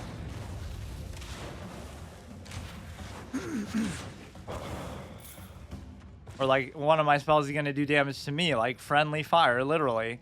And that, oh, this looks scary. Try to kill the bird first. Kill 2 birds with 1 stone. Okay. Even that's kind of tanky. What is that about? Okay, use the D knockback. Okay, this guy's going to hit a lot, I have a feeling. Fuck off. Maybe I can aggro him before the other guy really knows what's going on. Oh, that's a good way to cheese the aggro range, but he still comes for me. Okay, so we get him out of range, but not this guy. There's no other way to really do it. I'm not going to go 2v1 against these guys. He just looks scary, at least. Okay, here we go. Do the pyroblast. Do this. You got to do some kind of gradual kiting stuff, knock him back. It works even on this dude. Now we can kite around, but you can't go too far. You almost just want to wait for the for the pyroblast, because everything else I do does garbage damage. Oh, that didn't even do that much either.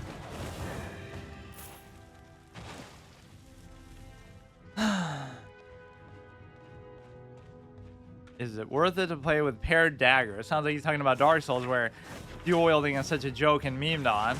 I started off Dark Souls 2 trying to make a dual wielding dex character because you couldn't do that in the first game, but then I get clown again, and then they end up doing it in such a way that I end up having to use two-handed, so it's still a dex only character. But okay, dude, these are the only ones that do that. Let's just wait. Summon Spike Demon. He's been dipping in the demonic eggnog. Ha ha ha. Okay, just forget it. Just do it. They don't have that much health. That almost one-shots them. One of these times, dude. That is kind of a good mechanic. It's always great on a boss, right? Like, you'll be celebrating, oh, I finally beat this boss, and then... Is this offline? No, this is online, but I'm kind of playing it solo. Oh, here we go, dude. If only you didn't reset, I wouldn't feel so bad about it. Maybe that's what the knockback is generally good for. So now, as long as I don't take too much damage, it could be doable. Or even, even that does a decent knockback. Oh, you can't walk through there? I need like one more ability or something. Doesn't this say it knocks them back? But it barely looks like it does. That must be the boss, though. Morgana Enforcer. Average League of Legends player. Fanboy of Morgana. Ha ha ha. Okay, kill this, and then you can still get out of there. A little bit too tight, although maybe it saved me a couple times that they do reset that easily. That might just be the way out.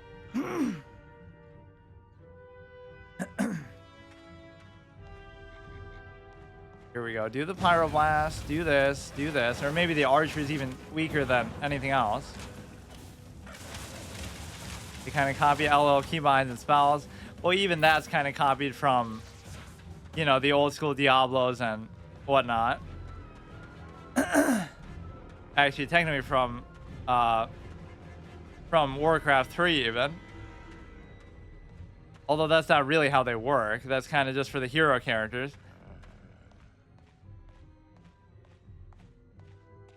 Okay, we'll kill this guy. I don't know why I'm not going for the other one again, but it's going to be a lot of kiting bullshit. Got to pull him to like this side of the room, then run back, then pull him back again. Something like that.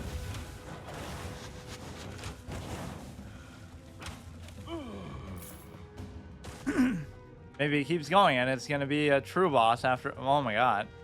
This is a chest though. Maybe this will give me a meaningful gear upgrade that'll actually help carry me here. Because I haven't gotten any gear since the beginning and I might not still. Yeah, let's pull him like at this angle. And then we'll kind of keep going back and forth. It's all about learning the aggro range. Use that. You got to really slow pace it or he's got to do some kind of other animation. This fight's going to go on for a super long time because I just can't do any damage to him. And I can't get out of his range either. You can't face tank it like this. You can do the F for a while, but I don't see for what purpose. Not really doing that much, but there's no way for me to mitigate it. Just mitigate the damage. Why do I feel so slow, like I'm over encumbered or something? Okay, that's a good mechanic. At least buys me some time. He's going to be cutting it so close that I don't feel comfortable with this, but...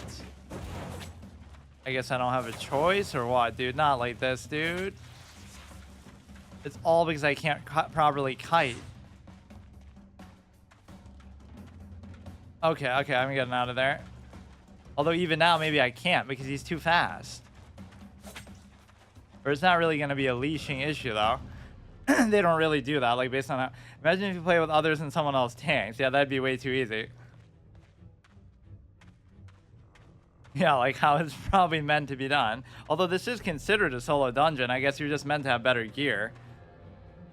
I don't know if that means you can't do it with other people or if it just means it's meant for, like, it's at least doable by yourself. Although I was even trying to solo the group dungeon too, but their health values are just too crazy. Yeah, try again, but... I don't know what I can really do that differently. So pull him to one side and just keep going back and forth.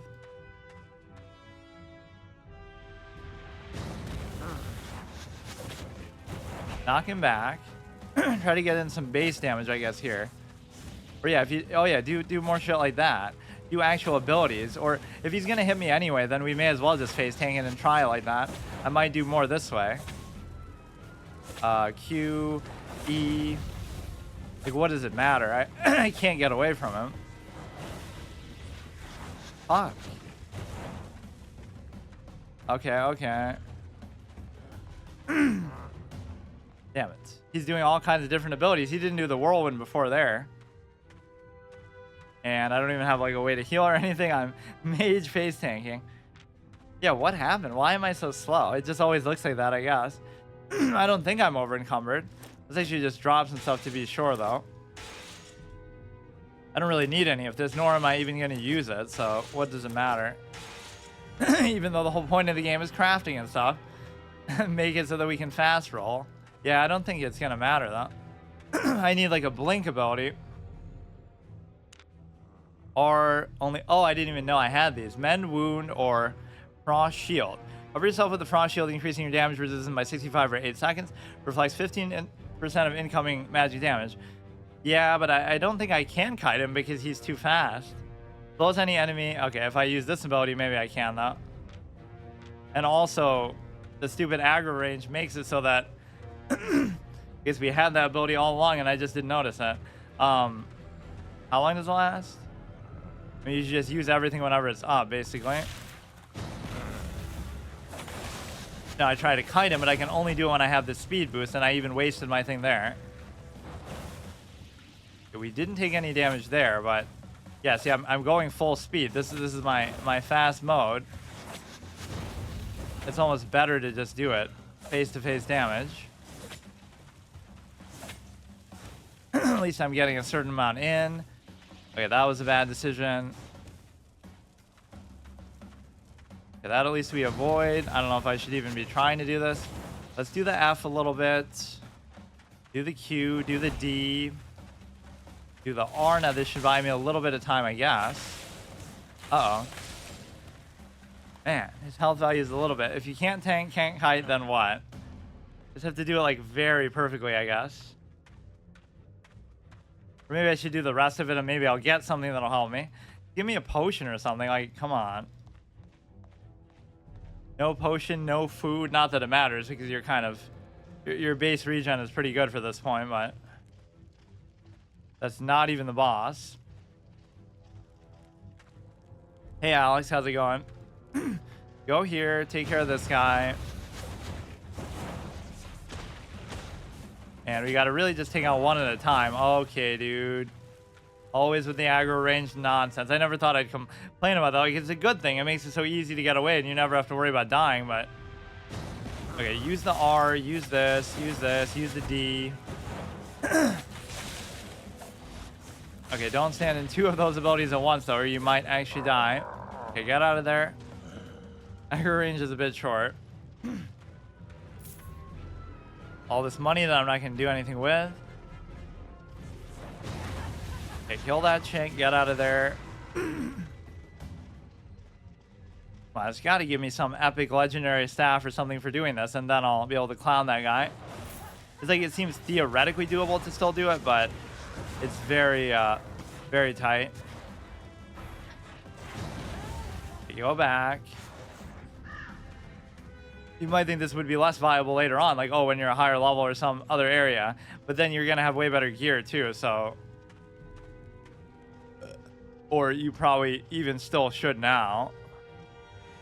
For all the lovely crafting system, but I haven't even been to a town since leaving the tutorial area.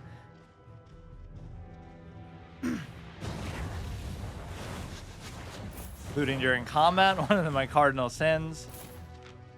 I don't know what that was. Oh, is he dropping a special tome? Morgana Infestor, plus 25% bonus, plus 0% bonus. Or wait, that's not to do with that. New piece of gear. Yeah, that's clearly going to carry me. Novice's Cape. Although sometimes stuff like that will give you abilities too, so you can't mock it too much, I guess.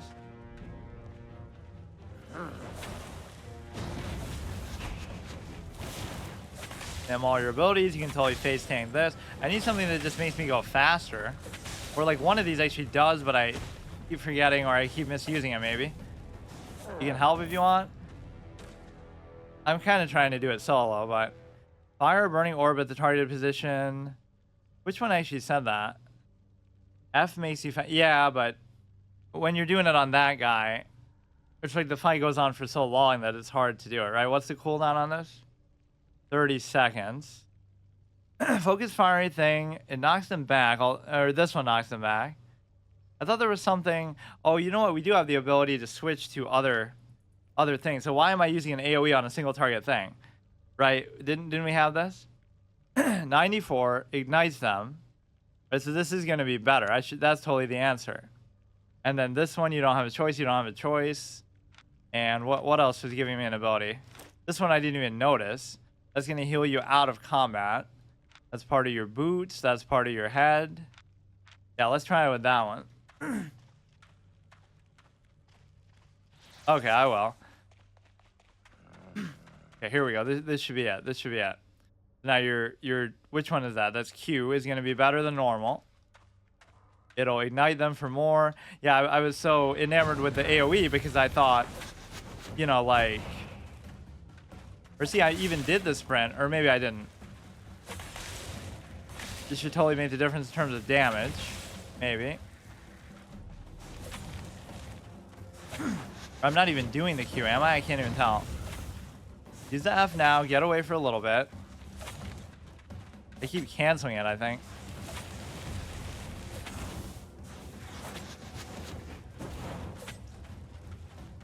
Okay, use the knockback. Oh, that even interrupts his whole shit that he's doing. Come on, this should be doing more, shouldn't it? Wait 1 sec when doing Q. What the fuck? He doesn't normally go that far. Damn. You need to wait a sec, but how much is it really doing? 94. And compare that to the other one, almost seemed better. Fire burning thing, cast time is 0.4. Cast time is 0.75. It's not really that much worse, but the boss, so it kind of hurts. Yeah. Definitely seems doable, but very tight. I actually seem to do better with the other ability. Okay, let's see. Or actually, he doesn't even do that much. It's just he has so much health and you can't go too far. Mini boss. Yeah, I don't know if I'll be able to do the actual boss. Just use everything at the beginning right away. Try to get as much damage in as possible. Use the F. At least if this does a decent amount, I don't mind spamming it, but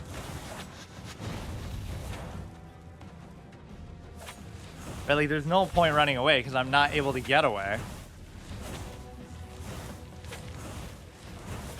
Watch for him to do some silly animation or some shit. Okay, now we'll have all the abilities so we can try to go for the kill. Do like the R. What the fuck?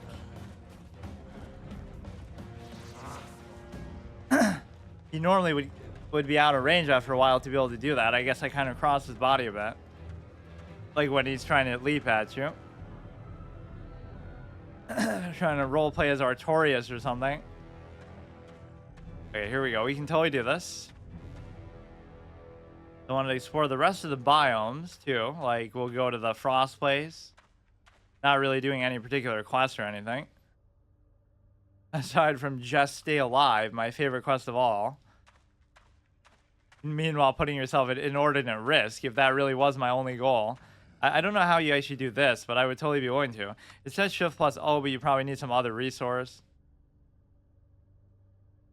Where did I go earlier? Oh, the stream crashed. If you were here before. Yeah, it just randomly crashed. So, in fact, people could call into question the integrity. I totally could have died during that time. And covered it up.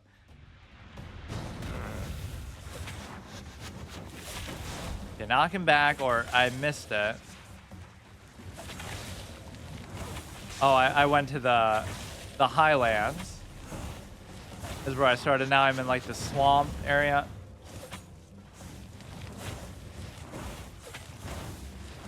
Kind of a bad spot to be in for the simple fact of that. Okay. I'm more worried about him getting out of the aggro range than anything else. I could have easily done it there if I just didn't mess that up. You should have spoken with the Royal Commander in Highland Crossweek. He gives you 3 days premium. Yeah, I guess I can do that later. I was just trying to explore kind of all the regions and stuff. Although somebody's going to kill me in PvP because some of these areas are actually PvP flagged. So I'm taking a big gamble with that. Okay, here we go. Here we go. All my abilities up. You do the E. You do the W. You do the Q. You do the R. You do the D. You could do spam Q for a bit. And then we can save F, I guess, for when he's about to do something or what. I kind of get so enamored with spamming that I don't do anything else. Look, the damage value is actually good. You just have to not get hit by any ability that he does.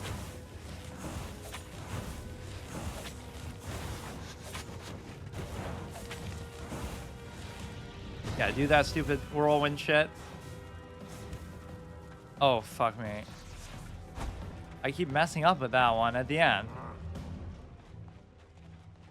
I didn't even see that he was doing it somehow. I was so just fixated on trying to spam that. If you spam Q, it's actually pretty good. Why is this guy like the only guy who I can't run away from? Or I guess I can't run away from anybody, but normally the fights don't last that long. So, you know, you can kite with F for a little bit, and it's usually long enough to kill everything because they're so weak. Okay, here we go. Here we go. I mean, this could count as the boss, because I don't know if I'll actually be able to do the real one.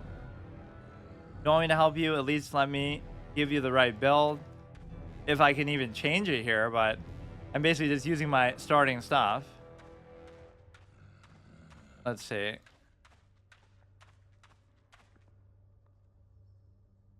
Do the E, do the W, do the D, buy some time, do this. I'm already not paying attention. Do the R and then spam the Q. Spam the Q like a degenerate that I am. Do the E even.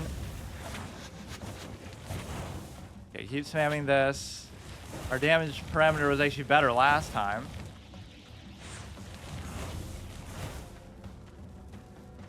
I don't know how I was dodging that so easily before. I just keep tunnel visioning. Or you should like save the F for that. I don't know what I'm using F for. Like, it's not doing anything. Or I can save the D to interrupt something. I just save the F for that. You can upgrade to tier 4, tier 3, or tier 4 stuff. You have to be in a town or something, right? And I don't even have any materials. That seems like an unfair crutch too. But no, if I can do it on the spot, or like, what can you even do with this thing? This, like, I have 111 points here, but I don't even know how to use them. All these things are just like auto done. If you go to here, it says 2 points to learn, but I can't learn. Kill creature was tier 2 plus. Not right now, but upgrade to premium and receive 50% more fame. Kill creatures with tier 2 plus with novice bow equipped. That's how you unlock this, but I don't get what's the ability thing. Kill creatures with tier 3 plus journeyman's nature staff or better. Here we go. We got this. We got this. Save the F. Do the R. Spam the Q. Or use that even for the abilities too. Not that you should be such a clown that you need to worry about it. Or kind of too angled his body the wrong way. Or do I keep interrupting that and then wasting the cooldown? I can't tell. The pyroblast thing. That one was at least a successful dodge. Buys you a little bit of time too. Here, now all our abilities should be coming back up, so it should be golden.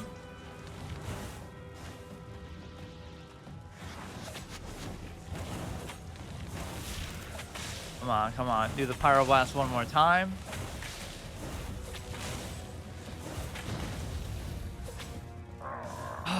We got it. Right now, like, you can learn fire staff and cloth armor. You can only learn things when you have got a certain amount of fame on them while using them. Okay. Lost my chastity. Unlock your first chest in any kind of randomized dungeon. Beginner's bag of silver. I don't know what that cross out thing means. Master's rune. Here, these will be upgrades. But I don't. Maybe it's fair that I should be able to use this too. You can't equip it. You need to unlock. Oh, of course, I can't even do that. What is this going to be? Pulsing rune used to melt artifacts and enchant equipment. Okay, let's enchant it right now then. Fuck. You'll have to do it at some crafting thing. Recipes 1 of 3. Master's Essence. And then this is just going to be only 1 spell active. Consumes the bag and grants a reward of 1,000 silver. What a spell. Here we go. We got this. Nothing seems to respawn either, which I like. This almost makes it seem like a single player game you don't even have to worry about. Like other people one way or the other. Gonna lose to a book. It's never just the first playthrough permadeath with me. It's also some kind of hard mode. Because I make it that way. So we did discover the R ability at least though. And that was just like a summon one, so maybe that wasn't worth it. How big is this place anyway? Or it just feels big because of how clownishly long I took to do that. Don't aggro that chick padding through. So with Q, you just gotta spam it.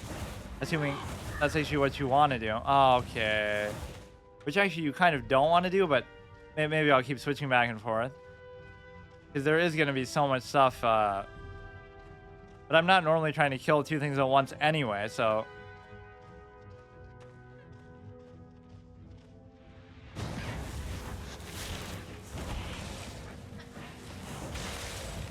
Finish it off. I'll even face tank that. It doesn't matter. And we have the F in reserve if I really need it. This will be like the only dungeon I do. Or we'll see if we find another one, but kind of wanting to just keep exploring. I should have stopped in the town and maybe done something, but that just makes it too easy. Or the hope is that you'll get something good here that I can actually use. So what if they drop like a really good staff? Then that'll carry me forward. Or you should always do E first. At least we have like a base spammable ability I can do, which actually that's kind of a bad idea. Let's just get out of there. I can barely kill one of these, but yet I could, like, in that sense, that mini boss was actually easier. They're not doing as much damage, and he can't do it from a range, but he was just so much tankier, of course. Here we go. We'll do the Pyroblast. That's really my main source of damage. Nothing does even close to that. They can't drop some good stuff here. So we'll kill the little disciples first. At least if I had like a summon spell. Or didn't I just get this here, in fact? Or no, I guess I just never noticed that I had an ability on it.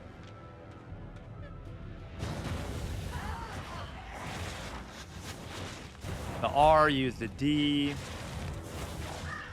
Pretty amazing arc of the ability. Let's just not even worry about it. We'll go back. Don't get killed by that, which it would have actually killed me there. Solo dungeons are kind of more for fame farming. Cloth cowl fighter. Cloth sandals fighter. It's like I'm an achievement hunter. Learning point achieved. So like, you're telling me that I can't do anything here though? Like, I have these 111 points or whatever, but it's not letting me. It even says it there, like I should follow the trees I can actually do, but I still don't think I can use them. Oh, now I can use them. Okay. Some of them said... Okay, let's see. This might help. But it'll be all highlighted yellow if you can do it. You get a learning point achieved, you can. Okay, so this one is already fine. This one is fine. This one is fine. If you get to a certain threshold, like here seems to be a good one. So any of these yellow branches you can do. Wish you could zoom out on here. What exactly is it? Cloth Sandals Fighter. Plus 0.2 bonus to item power for all cloth sandals. That's not going to make too much of a meaningful difference, but I don't really have anything else anyway. And I have way too many of these points. 4 by plus 0.2 for the other thing. Plus 0.2. We're kind of defining ourselves as a fighting pyromancer. Plus 2 to all fire staffs. And home fighter. Okay, that's my offhand. Yeah, let's see if that makes actually a meaningful difference. I doubt it. That's like 1% total.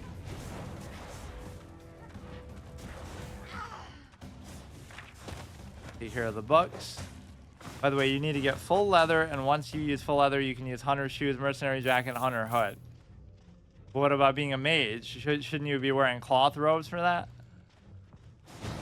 Go here, do the D. This is not a good spot to be in, I'll admit. Okay, there's too much shit going on. No. Giant Raven. Their positioning is kind of a little bit weird. 902.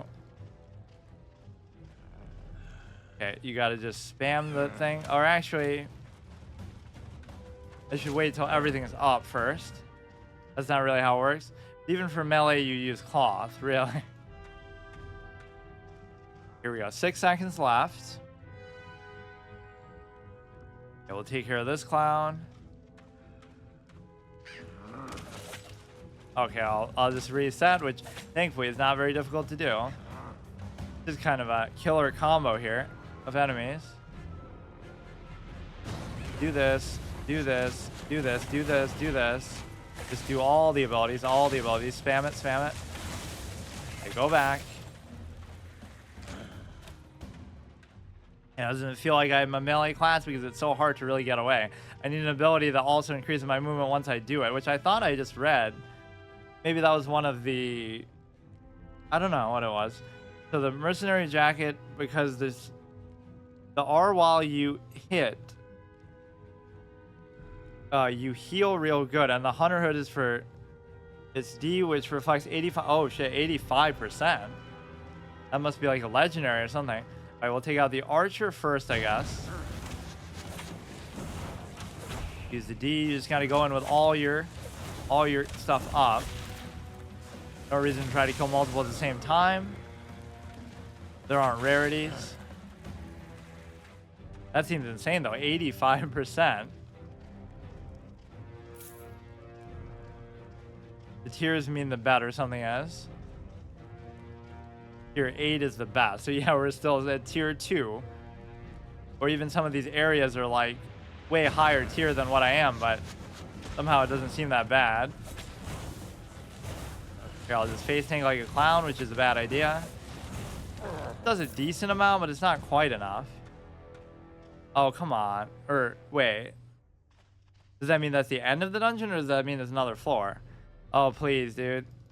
The old Diablo thing. Maybe I should be satisfied with the one floor. I don't know if I should keep doing this. You can use tier 4. Area doesn't matter.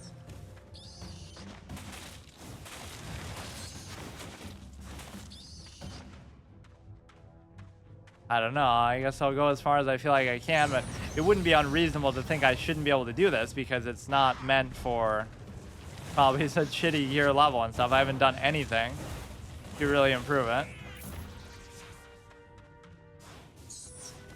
Or this will just be a boss room because there's so few sparse enemies here.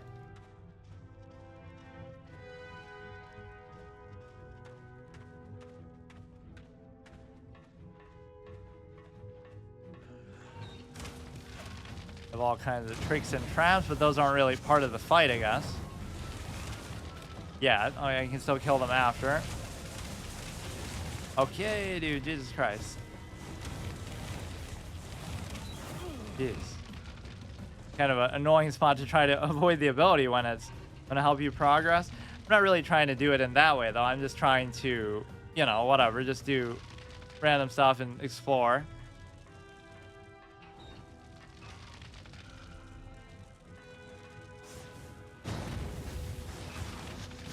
Okay, this is good. Not really much of a target. We go back. I mean, not give you stuff, just help you. Yeah, that's fine. See how good I'm doing? I beat that mini boss. It seemed almost impossible under these circumstances, so I don't even need anything. I can totally still do it. There's no real reason to do it like this, but putting myself at risk for nothing. Okay, come on. It shouldn't go any further than this.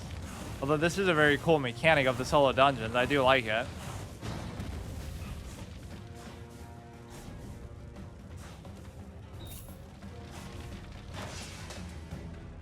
Yeah, we'll take out one of these at a time. Or maybe these are so weak that I don't even have to worry about it, but that could be famous last words. This guy looks a little bit special, but maybe a boss, maybe not. Oh, it is a boss. And I've never seen a game like this with such a short aggro range, actually. They're normally not like this. Which, again, it's sort of a double-edged sword. It kind of helps you if they have a longer aggro range because you can kite them easier, but you know, also you don't have to worry about, oh, I'm gonna die to this guy. I can just get away anytime I want. Okay, here we go. Boss fight number 2. It might be easier because of the... What is that? What is that? I'm just gonna ignore it. Just don't stand near them, I guess. Avoid that ability. I'll save the sprint for it, I guess. Okay, I don't know what those are. Like, just traps. Don't stand on... Ah! This fucking guy, dude. Let's test to see what it does. I mean, just don't stand in whatever they do. Never seems like I'm running out of mana, even when I'm spamming shit. Just in the early game, it's not a big deal. I like how completely bloated your health value is compared to that. What? He doesn't get to join the fight. That's not fair. 1v1, dude. No sense of honor. Okay, wait for the thing again. Longer aggro range is better. Why is he aggroing? I guess I could kill him first. Maybe he's like padding close and I'm not noticing it. He wasn't doing that before. So I'll do it and then enemy randomly resetting to full health size. Okay, I'll kill this guy then. He just wants to be an absolute pain in the ass. Could be a risky venture. I don't know why I'm doing it like this. Okay, I'll save my Pyro Blast for him. Obviously, I don't need to pull with that. This is actually awesome. This feels like doing a single player raid or something. You know, just, you really have to think it through. And I love doing that. Like, try to solo a 5-man dungeon at some lower level than you think you should. Like Dead Mines at level 30 or something. Party you. I'm trying to do it kind of like as a solo challenge, so this seems kind of like cheating if I do that. Where the fuck is this guy and why does he keep doing that? I mean, yeah, I should just do it like this then. Do the W. Okay, spam this. That actually does a very good amount of damage. Why do the... It's like Dark Souls 2 where the trash mobs are harder than the bosses. I guess I can't say that because of how insane some of those bosses were, but like the Fume Knight and stuff. This will always give me more room to work around in here. You can kite them in both sides. This kind of makes sense. Why am I trying to fight the boss so early? Or maybe I won't explore all the biomes. This could be like a good way to punctuate the experience. Just beat the dungeon. And didn't realize how elaborate it would be. Look at that. He doesn't even notice I'm there. He doesn't care. Now, if you let him do that AoE, he's going to roll you over.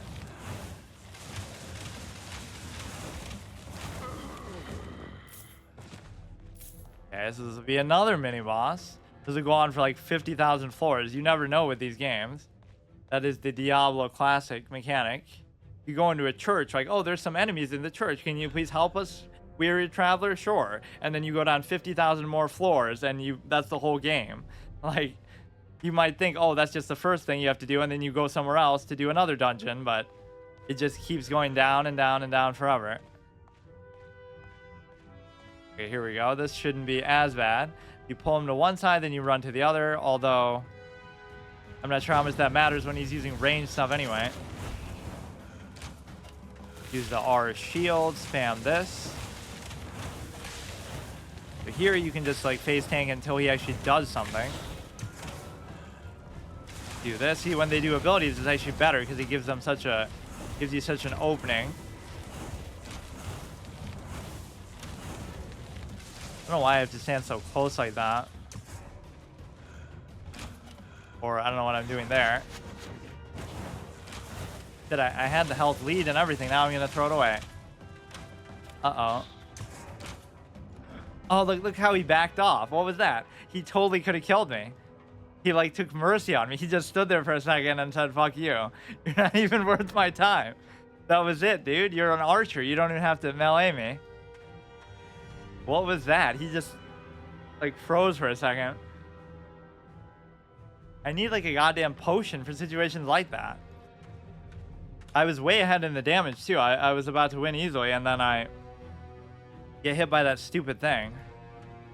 I totally need, like, a blink, like, where you do it, and then wherever your mouse is, it'll teleport you there. Here we go. Do the E, do the R, do the D, or you can always do the D to get out of that thing as well. You can save farther like this. You're just doing tier 3 dungeons in Brent Knoll. That's good, that's good. What's he gonna do? If he does it now, I'm already far enough away, right? Or he does it at such an angle that's just weird. For now, if he does it, I can do the D. I'm not gonna take a chance. Fucking stupid, man. Always toward the end, I just fucking fall asleep and get hit by the stupid ability. See how I was leading him like half health. Save the D for that. There's no reason to do it before that even. I'm just doing two. Oh no, I was kind of just exploring, and then I found this dungeon and it was like, oh, it looks cool. Let's try it. I was just kind of seeing what the leveling zones have in them. Almost died to a giant. Almost died to a lot of stuff. Actually, let's go. Okay, do this. Or why am I so tempted to always do that? Do the R. You should just do everything when it's up on cooldown. Okay, see there, you can easily just juke behind him. Now here you got some space. Yeah, do it now. Do it now, you clown. Or even that's fine too. You can totally interrupt him here if he does try to do it. That's all you got to do.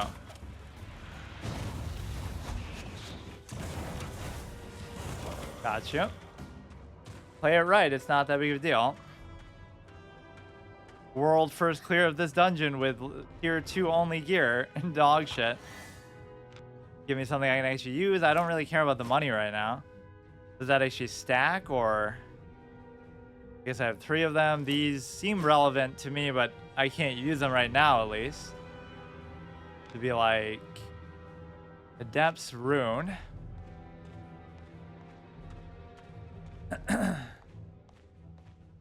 So, come on. This has got to be the end. That was the final boss. Condensed energy will grant a random temporary buff. I guess that's fair enough. That means we're about to fight the final boss. Or maybe that was meant for even fighting that guy.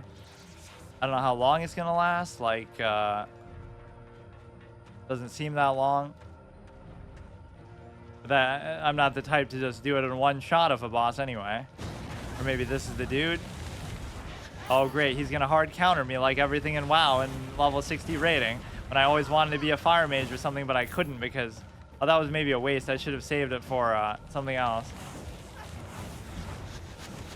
Yeah, what if he's just immune to fire or resistant to it? I'm not going to be able to do anything to him. Bound Molten Demon. Kind of wasting the buff. I should have done that before the boss fight. Or they'll probably give me another one then. This thing doesn't actually seem that intimidating. It just looks like it. Oh, we both trade knockbacks.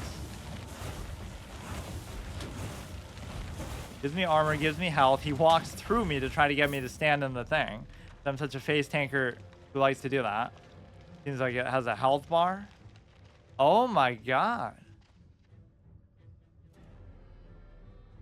Is this going to be the boss, or this is just going on forever? It is pretty awesome, though. I like these. Condense energy. Okay, I won't do it until I'm sure I'm gonna fight a boss. How about that?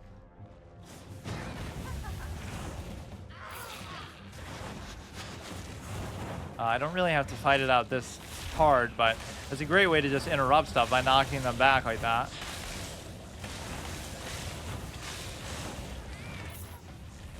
I don't know why I'm being so aggressive here. I guess I wouldn't have been able to take that buff with me through here anyway, or actually you probably would have been able to. The only way to have beaten the boss is I should have grabbed that one, grabbed this one, run into here, and then do it, assuming that the boss is coming up. You don't even get a local map for it, so you just kind of have to figure it out. What is Brent? What was that he said? Brent? No. Where does it even say that?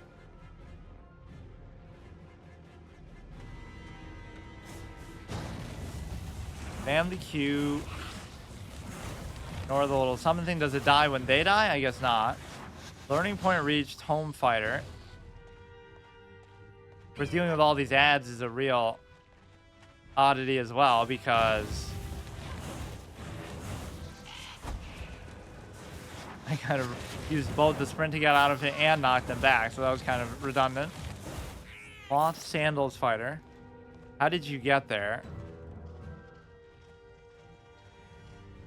Just by exploring, wandering around. I was trying to explore like every region on the map. Or I don't know why I'm fighting those in the middle, actually.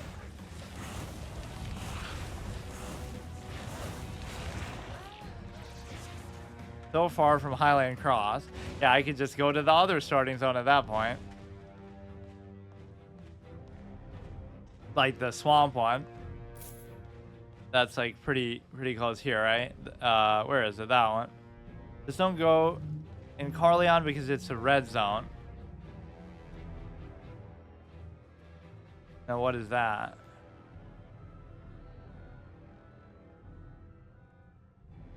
Yeah, we started our adventure like there. We made our way up. We fought like some skeletons and stuff. We fought a cyclops. We've done a lot of interesting things on the way. See, that's the real meat of the experience. Who cares about all the crafting and economy and anything? Down from the Royal Continent.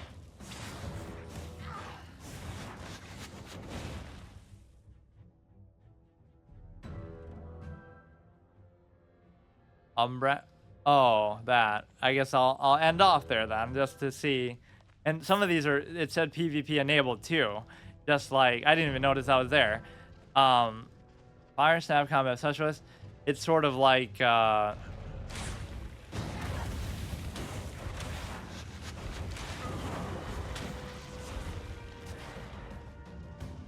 just be careful. That should be our whole win condition of the session. Just like, go to every part, which I was going to do, but now this is going to take forever because this dungeon is taking all day. Just give me a boss and let me see that I can't do it, or fucking it'll finish me off. See, it's so doable if you just keep spamming one thing down at a time. But if you were to try to fight these all together, you'd say, oh, it's impossible.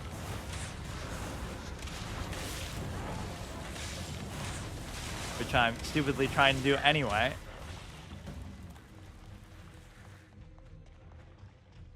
And then I don't know what this whole continent at the top is either. It doesn't even have any names and stuff on it, but this must be something for later. This will be V. But see, I'm already in V zones, but these are like elite or something special prestige to them. Thankfully, these don't seem too resistant to fire or anything. He must just be a pad because he wasn't there just 5 seconds ago. I do like how they don't respawn or anything either. What the fuck happened? Where did he do that? Oh, I'm standing in the lava. That must have been what it is. He always walks through you like that. It's kind of a good mechanic. He knows you're just a lazy face tank clown like me, so he'll just walk past you and let you stand where you were in the first place. It's not like you're moving into it. Hey, thanks for the follow. Okay, take care of this chick.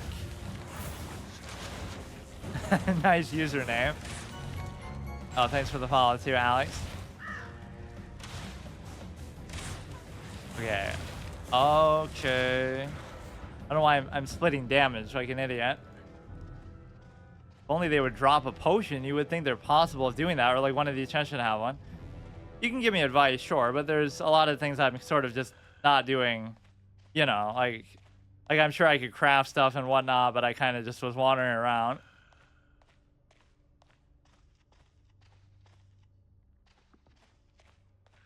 Press I and click your staff. QW, pretty good. I don't think there's much I can change. Where's the other guy even come from? Sometimes their aggro ranges are actually better. They're kind of just tied together. Use the second Q.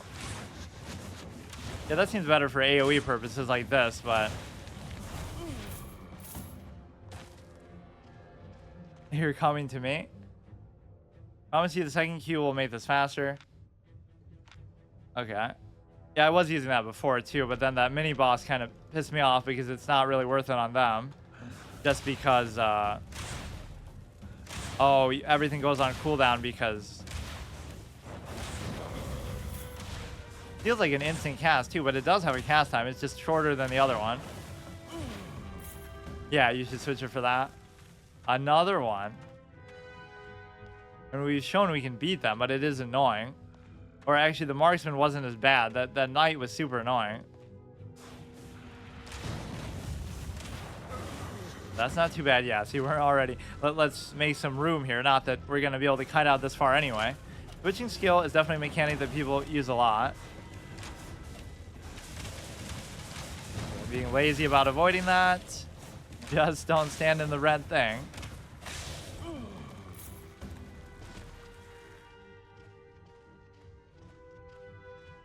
Now let's take care of this clown. So we do have to change this back again.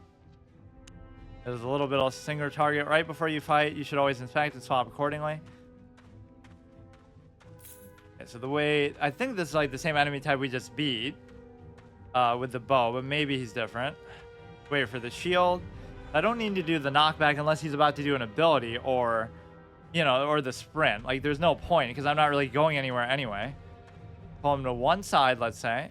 What is that? Oh, we get really loot before we even fight.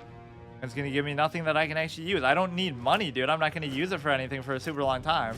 I'm not even going to go to a town, probably. Group up. No, I'm trying to do this kind of solo just to...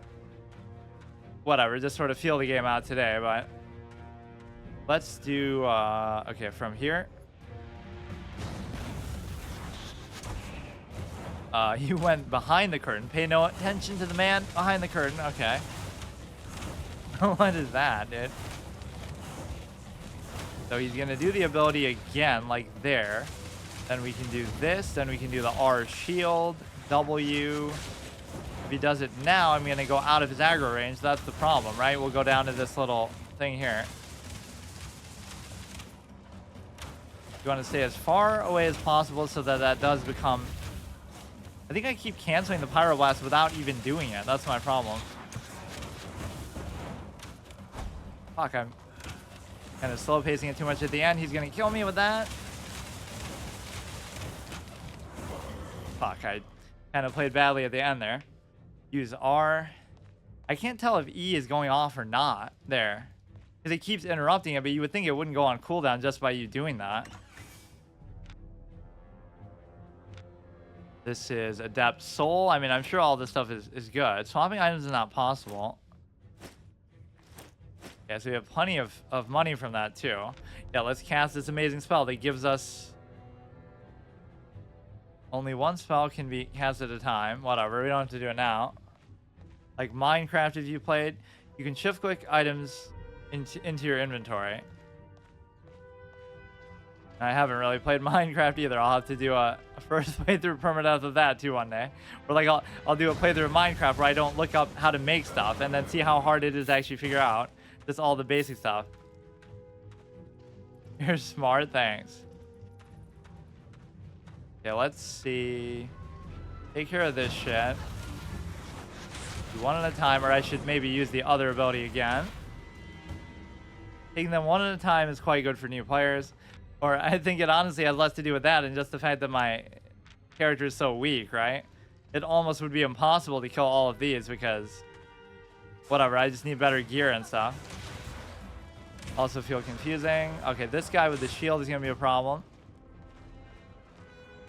Can't really get a good look on the archer.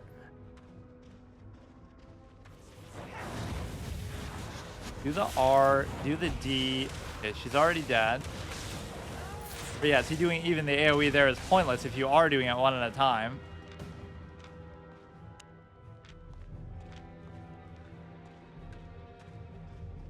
Okay, get rid of the squire.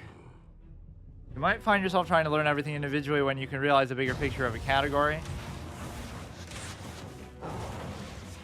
Or maybe I can still do this guy, but there's almost no point. I love when they do the abilities. It leaves them so wide open. These guys are slow, no threat at all. It'd take him an hour to get back from that simple knockback.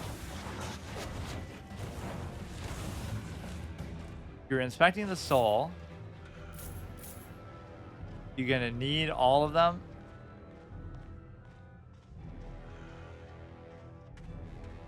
To sell. Or yeah, I was trying not even to use the marketplace either. Just trying to see what I get organically. There are a couple of these buff things that I haven't even used. I am being too stupid by taking a chance like that, but surely he wouldn't be able to kill me. Iron Man is fun. Okay, so we'll go... Okay, this guy shouldn't be too strong.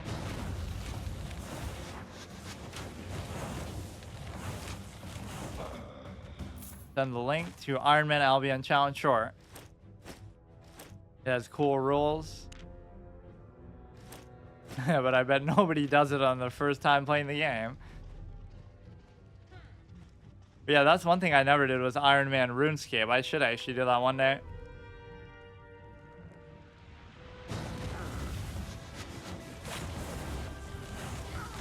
Oh my god, that was bad. I mean, I'm being too careless with those. Just stand in the thing, you'll kill the chick and get out of there, which still, it was fine, but... Wait, did I actually kill her? It was all worth it then. Might be the category for you.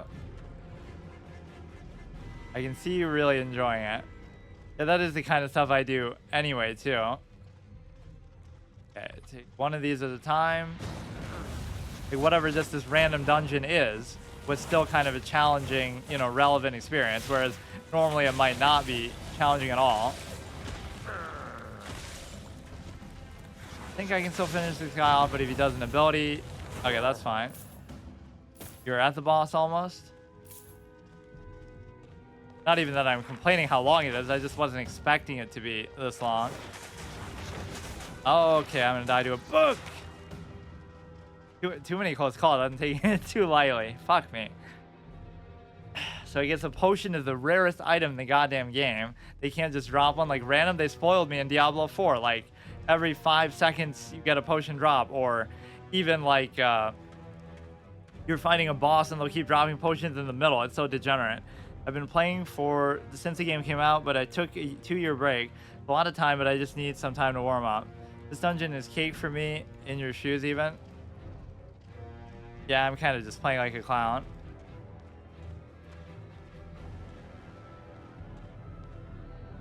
Do anything?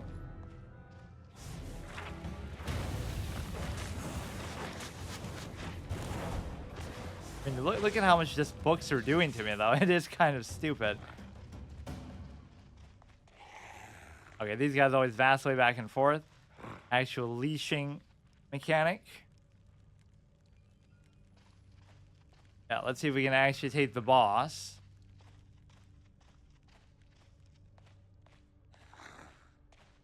Or that should be good enough, I guess. Your armor is healthy. That's an achievement.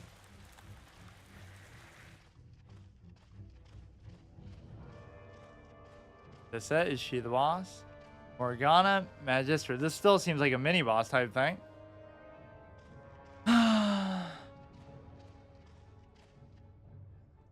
There's book, kill book. Good call. What? It's like the aggro reset, aggro range reset even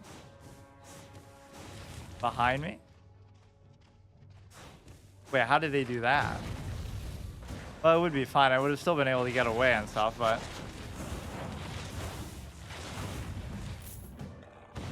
Fuck, I keep forgetting about that.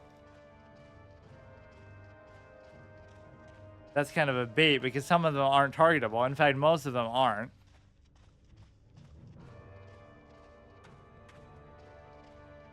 I guess maybe this is the boss, but... I think they'd have a name compared to the other ones that are just like generic enemy types.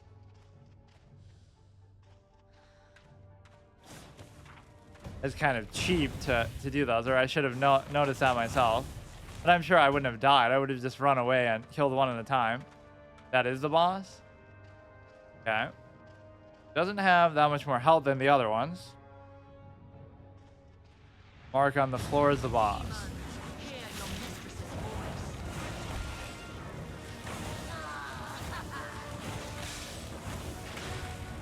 Don't stand in her abilities. That should be fine.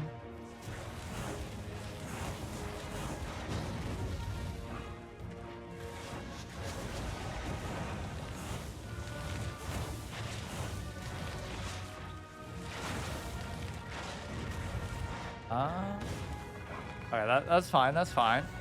Unless she has a randomly unlimited aggro range. So... I guess I could use my D on her or something to just slow it down a bit, but... Okay. Not like I was even getting hit by the skill shots too much. Or they should just call her Morgana. And she even plays kind of like her, right? I forget how she looks in League. Start with the E. Do the R. Take care of this dude. I see when she's channeling that, maybe I can interrupt it, or you almost don't even want to. How do we keep inching closer as we're doing that?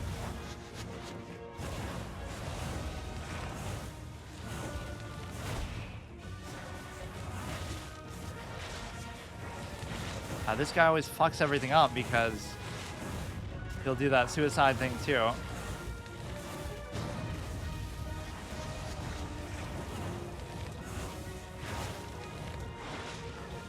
Okay, we get the point. I could theoretically do it, but it's just not too clean. No need to take a risk. This would be like a wipe attempt equivalent. You have to keep wiping before you get the raid boss strat or whatever, but you can pull it short of a wipe. But you could totally do that in like hardcore WoW too. Like you're a rogue and you're trying to solo something, and then if everything goes wrong, just vanish and you're fine. Because that wouldn't be part of your battle strategy anyway, because it'll just reset if you do that. Now, is that guy still out there, or did he despawn?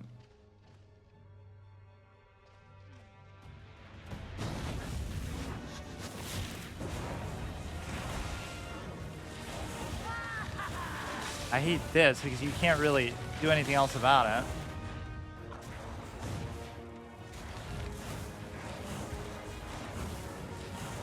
What the fuck? That wasn't even like a skill shot thing. I guess you just have to avoid the ball overall. If they didn't put the little red thing on the ground. Damn, if she did that when I'm a little bit lower. Get a little voice acting for her too. Wonder if this is always the same boss, or it did say like they're sort of randomized dungeons.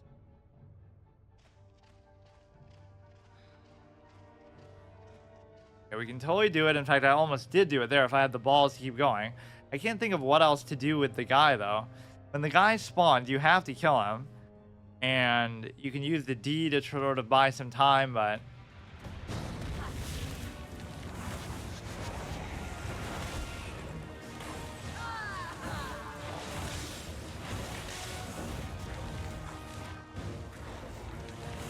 a lot of this you can't really mitigate anyway.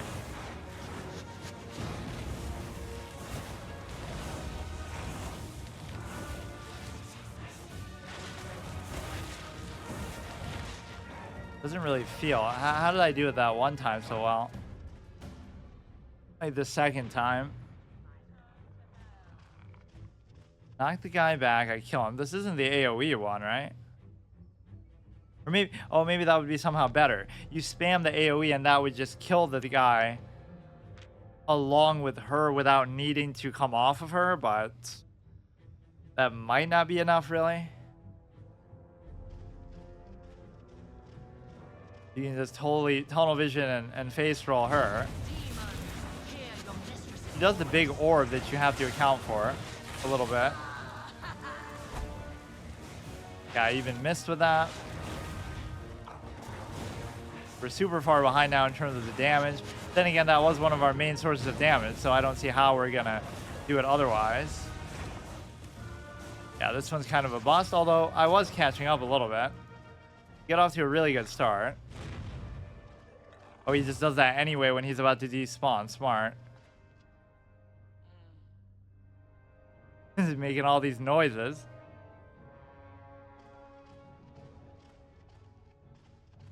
Okay, here it comes. Not finding a great use for the sprint. I guess you could try to kite the shit around, but it doesn't really work because your sprint only lasts but so long. So you got...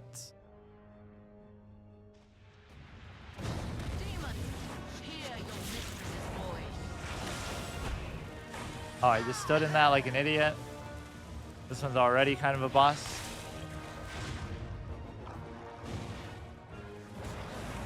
I'm surprised she's even still aggro there. Alright, this will take a little bit of practice.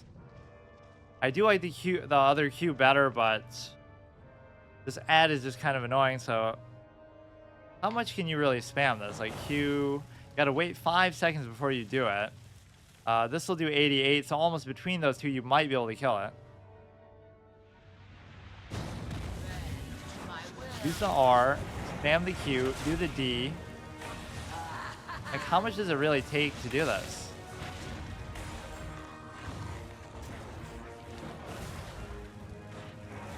All this running around doesn't really help you, though.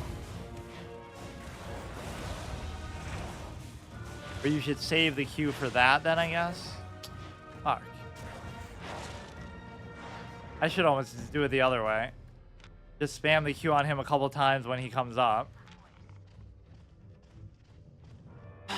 Final boss of the game. Maybe this should be the checkpoint. Forget about exploring all the areas. Take all fucking night just to beat this chick. Holy shit. Okay, come on. Doesn't seem like that hard considering. If I just had a potion or something, not like you can make that shit on demand. Do the R, do the W. Where's the W that's doing so much to him, too? I think I'm getting hit by one of her orbs somewhere along the line, too, but... like the big orb that she does. But that is part of the skill shot thing, isn't it?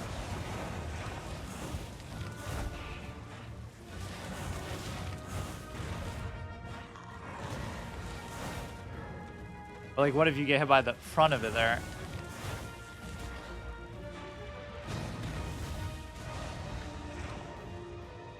Just tell when it's not quite gonna happen. Although you gotta wait for your ability to come back up. There's no way I can really stall out for damage. Or maybe I can line of sight her a little bit when it's convenient. Like I'll pull her to one side of the room and kind of do it like that. So you should save the W for when that dude comes out. Right, because that'll do like half his health and then you can finish him off. It's almost like that with the combo of the other Q could be good. But I do like the spammable capability of this one. Let's do, okay, go like here. Even this will be outside of her aggro range.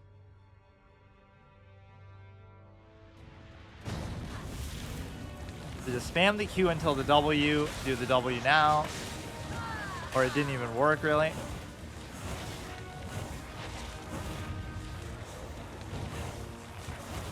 When's she gonna throw the big orb? I maybe am missing it somehow.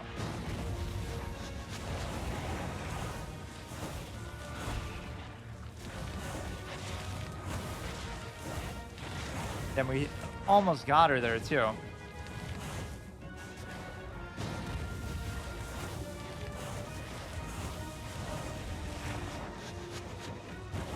On cooldown.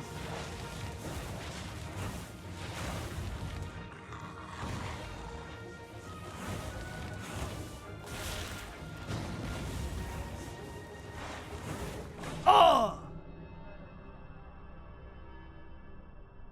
Fucking had it too. Fuck, I just stood in that. Okay, I guess I have to delete the character. Fuck me. The point is, I could have easily done it. Fuck. At least if I had double killed her, that should have totally counted. Not even letting me do it. Oh, at least I'm in a dungeon? Or it's weird that it would let you log out here. Fine, fine, I'll accept it. I was so sure I had it that time that, and I did too, if I didn't stand in that. Fuck, okay. Yeah, let's actually react to that. Let's see, let's see. It was just that stupid thing at the end. Or no, that was actually after it happened. For some reason I find it visually confusing. I wasn't paying attention to it. That one's obviously very big. This one is like we still had it. Or maybe I went that's why. How much did she have left? 266, 212, 171, 130. Actually was too though. Maybe that would have been might be mathematically impossible in terms of the mana that you have. Or no, that's me. 220, 188, 108. Yeah, if you just avoid that, you would have had it. Fuck. Yeah, look how long I stand in it too. I'm stupid. That one kind of confuses me somehow because the orb comes like way after, so it's like it almost looks like two separate things.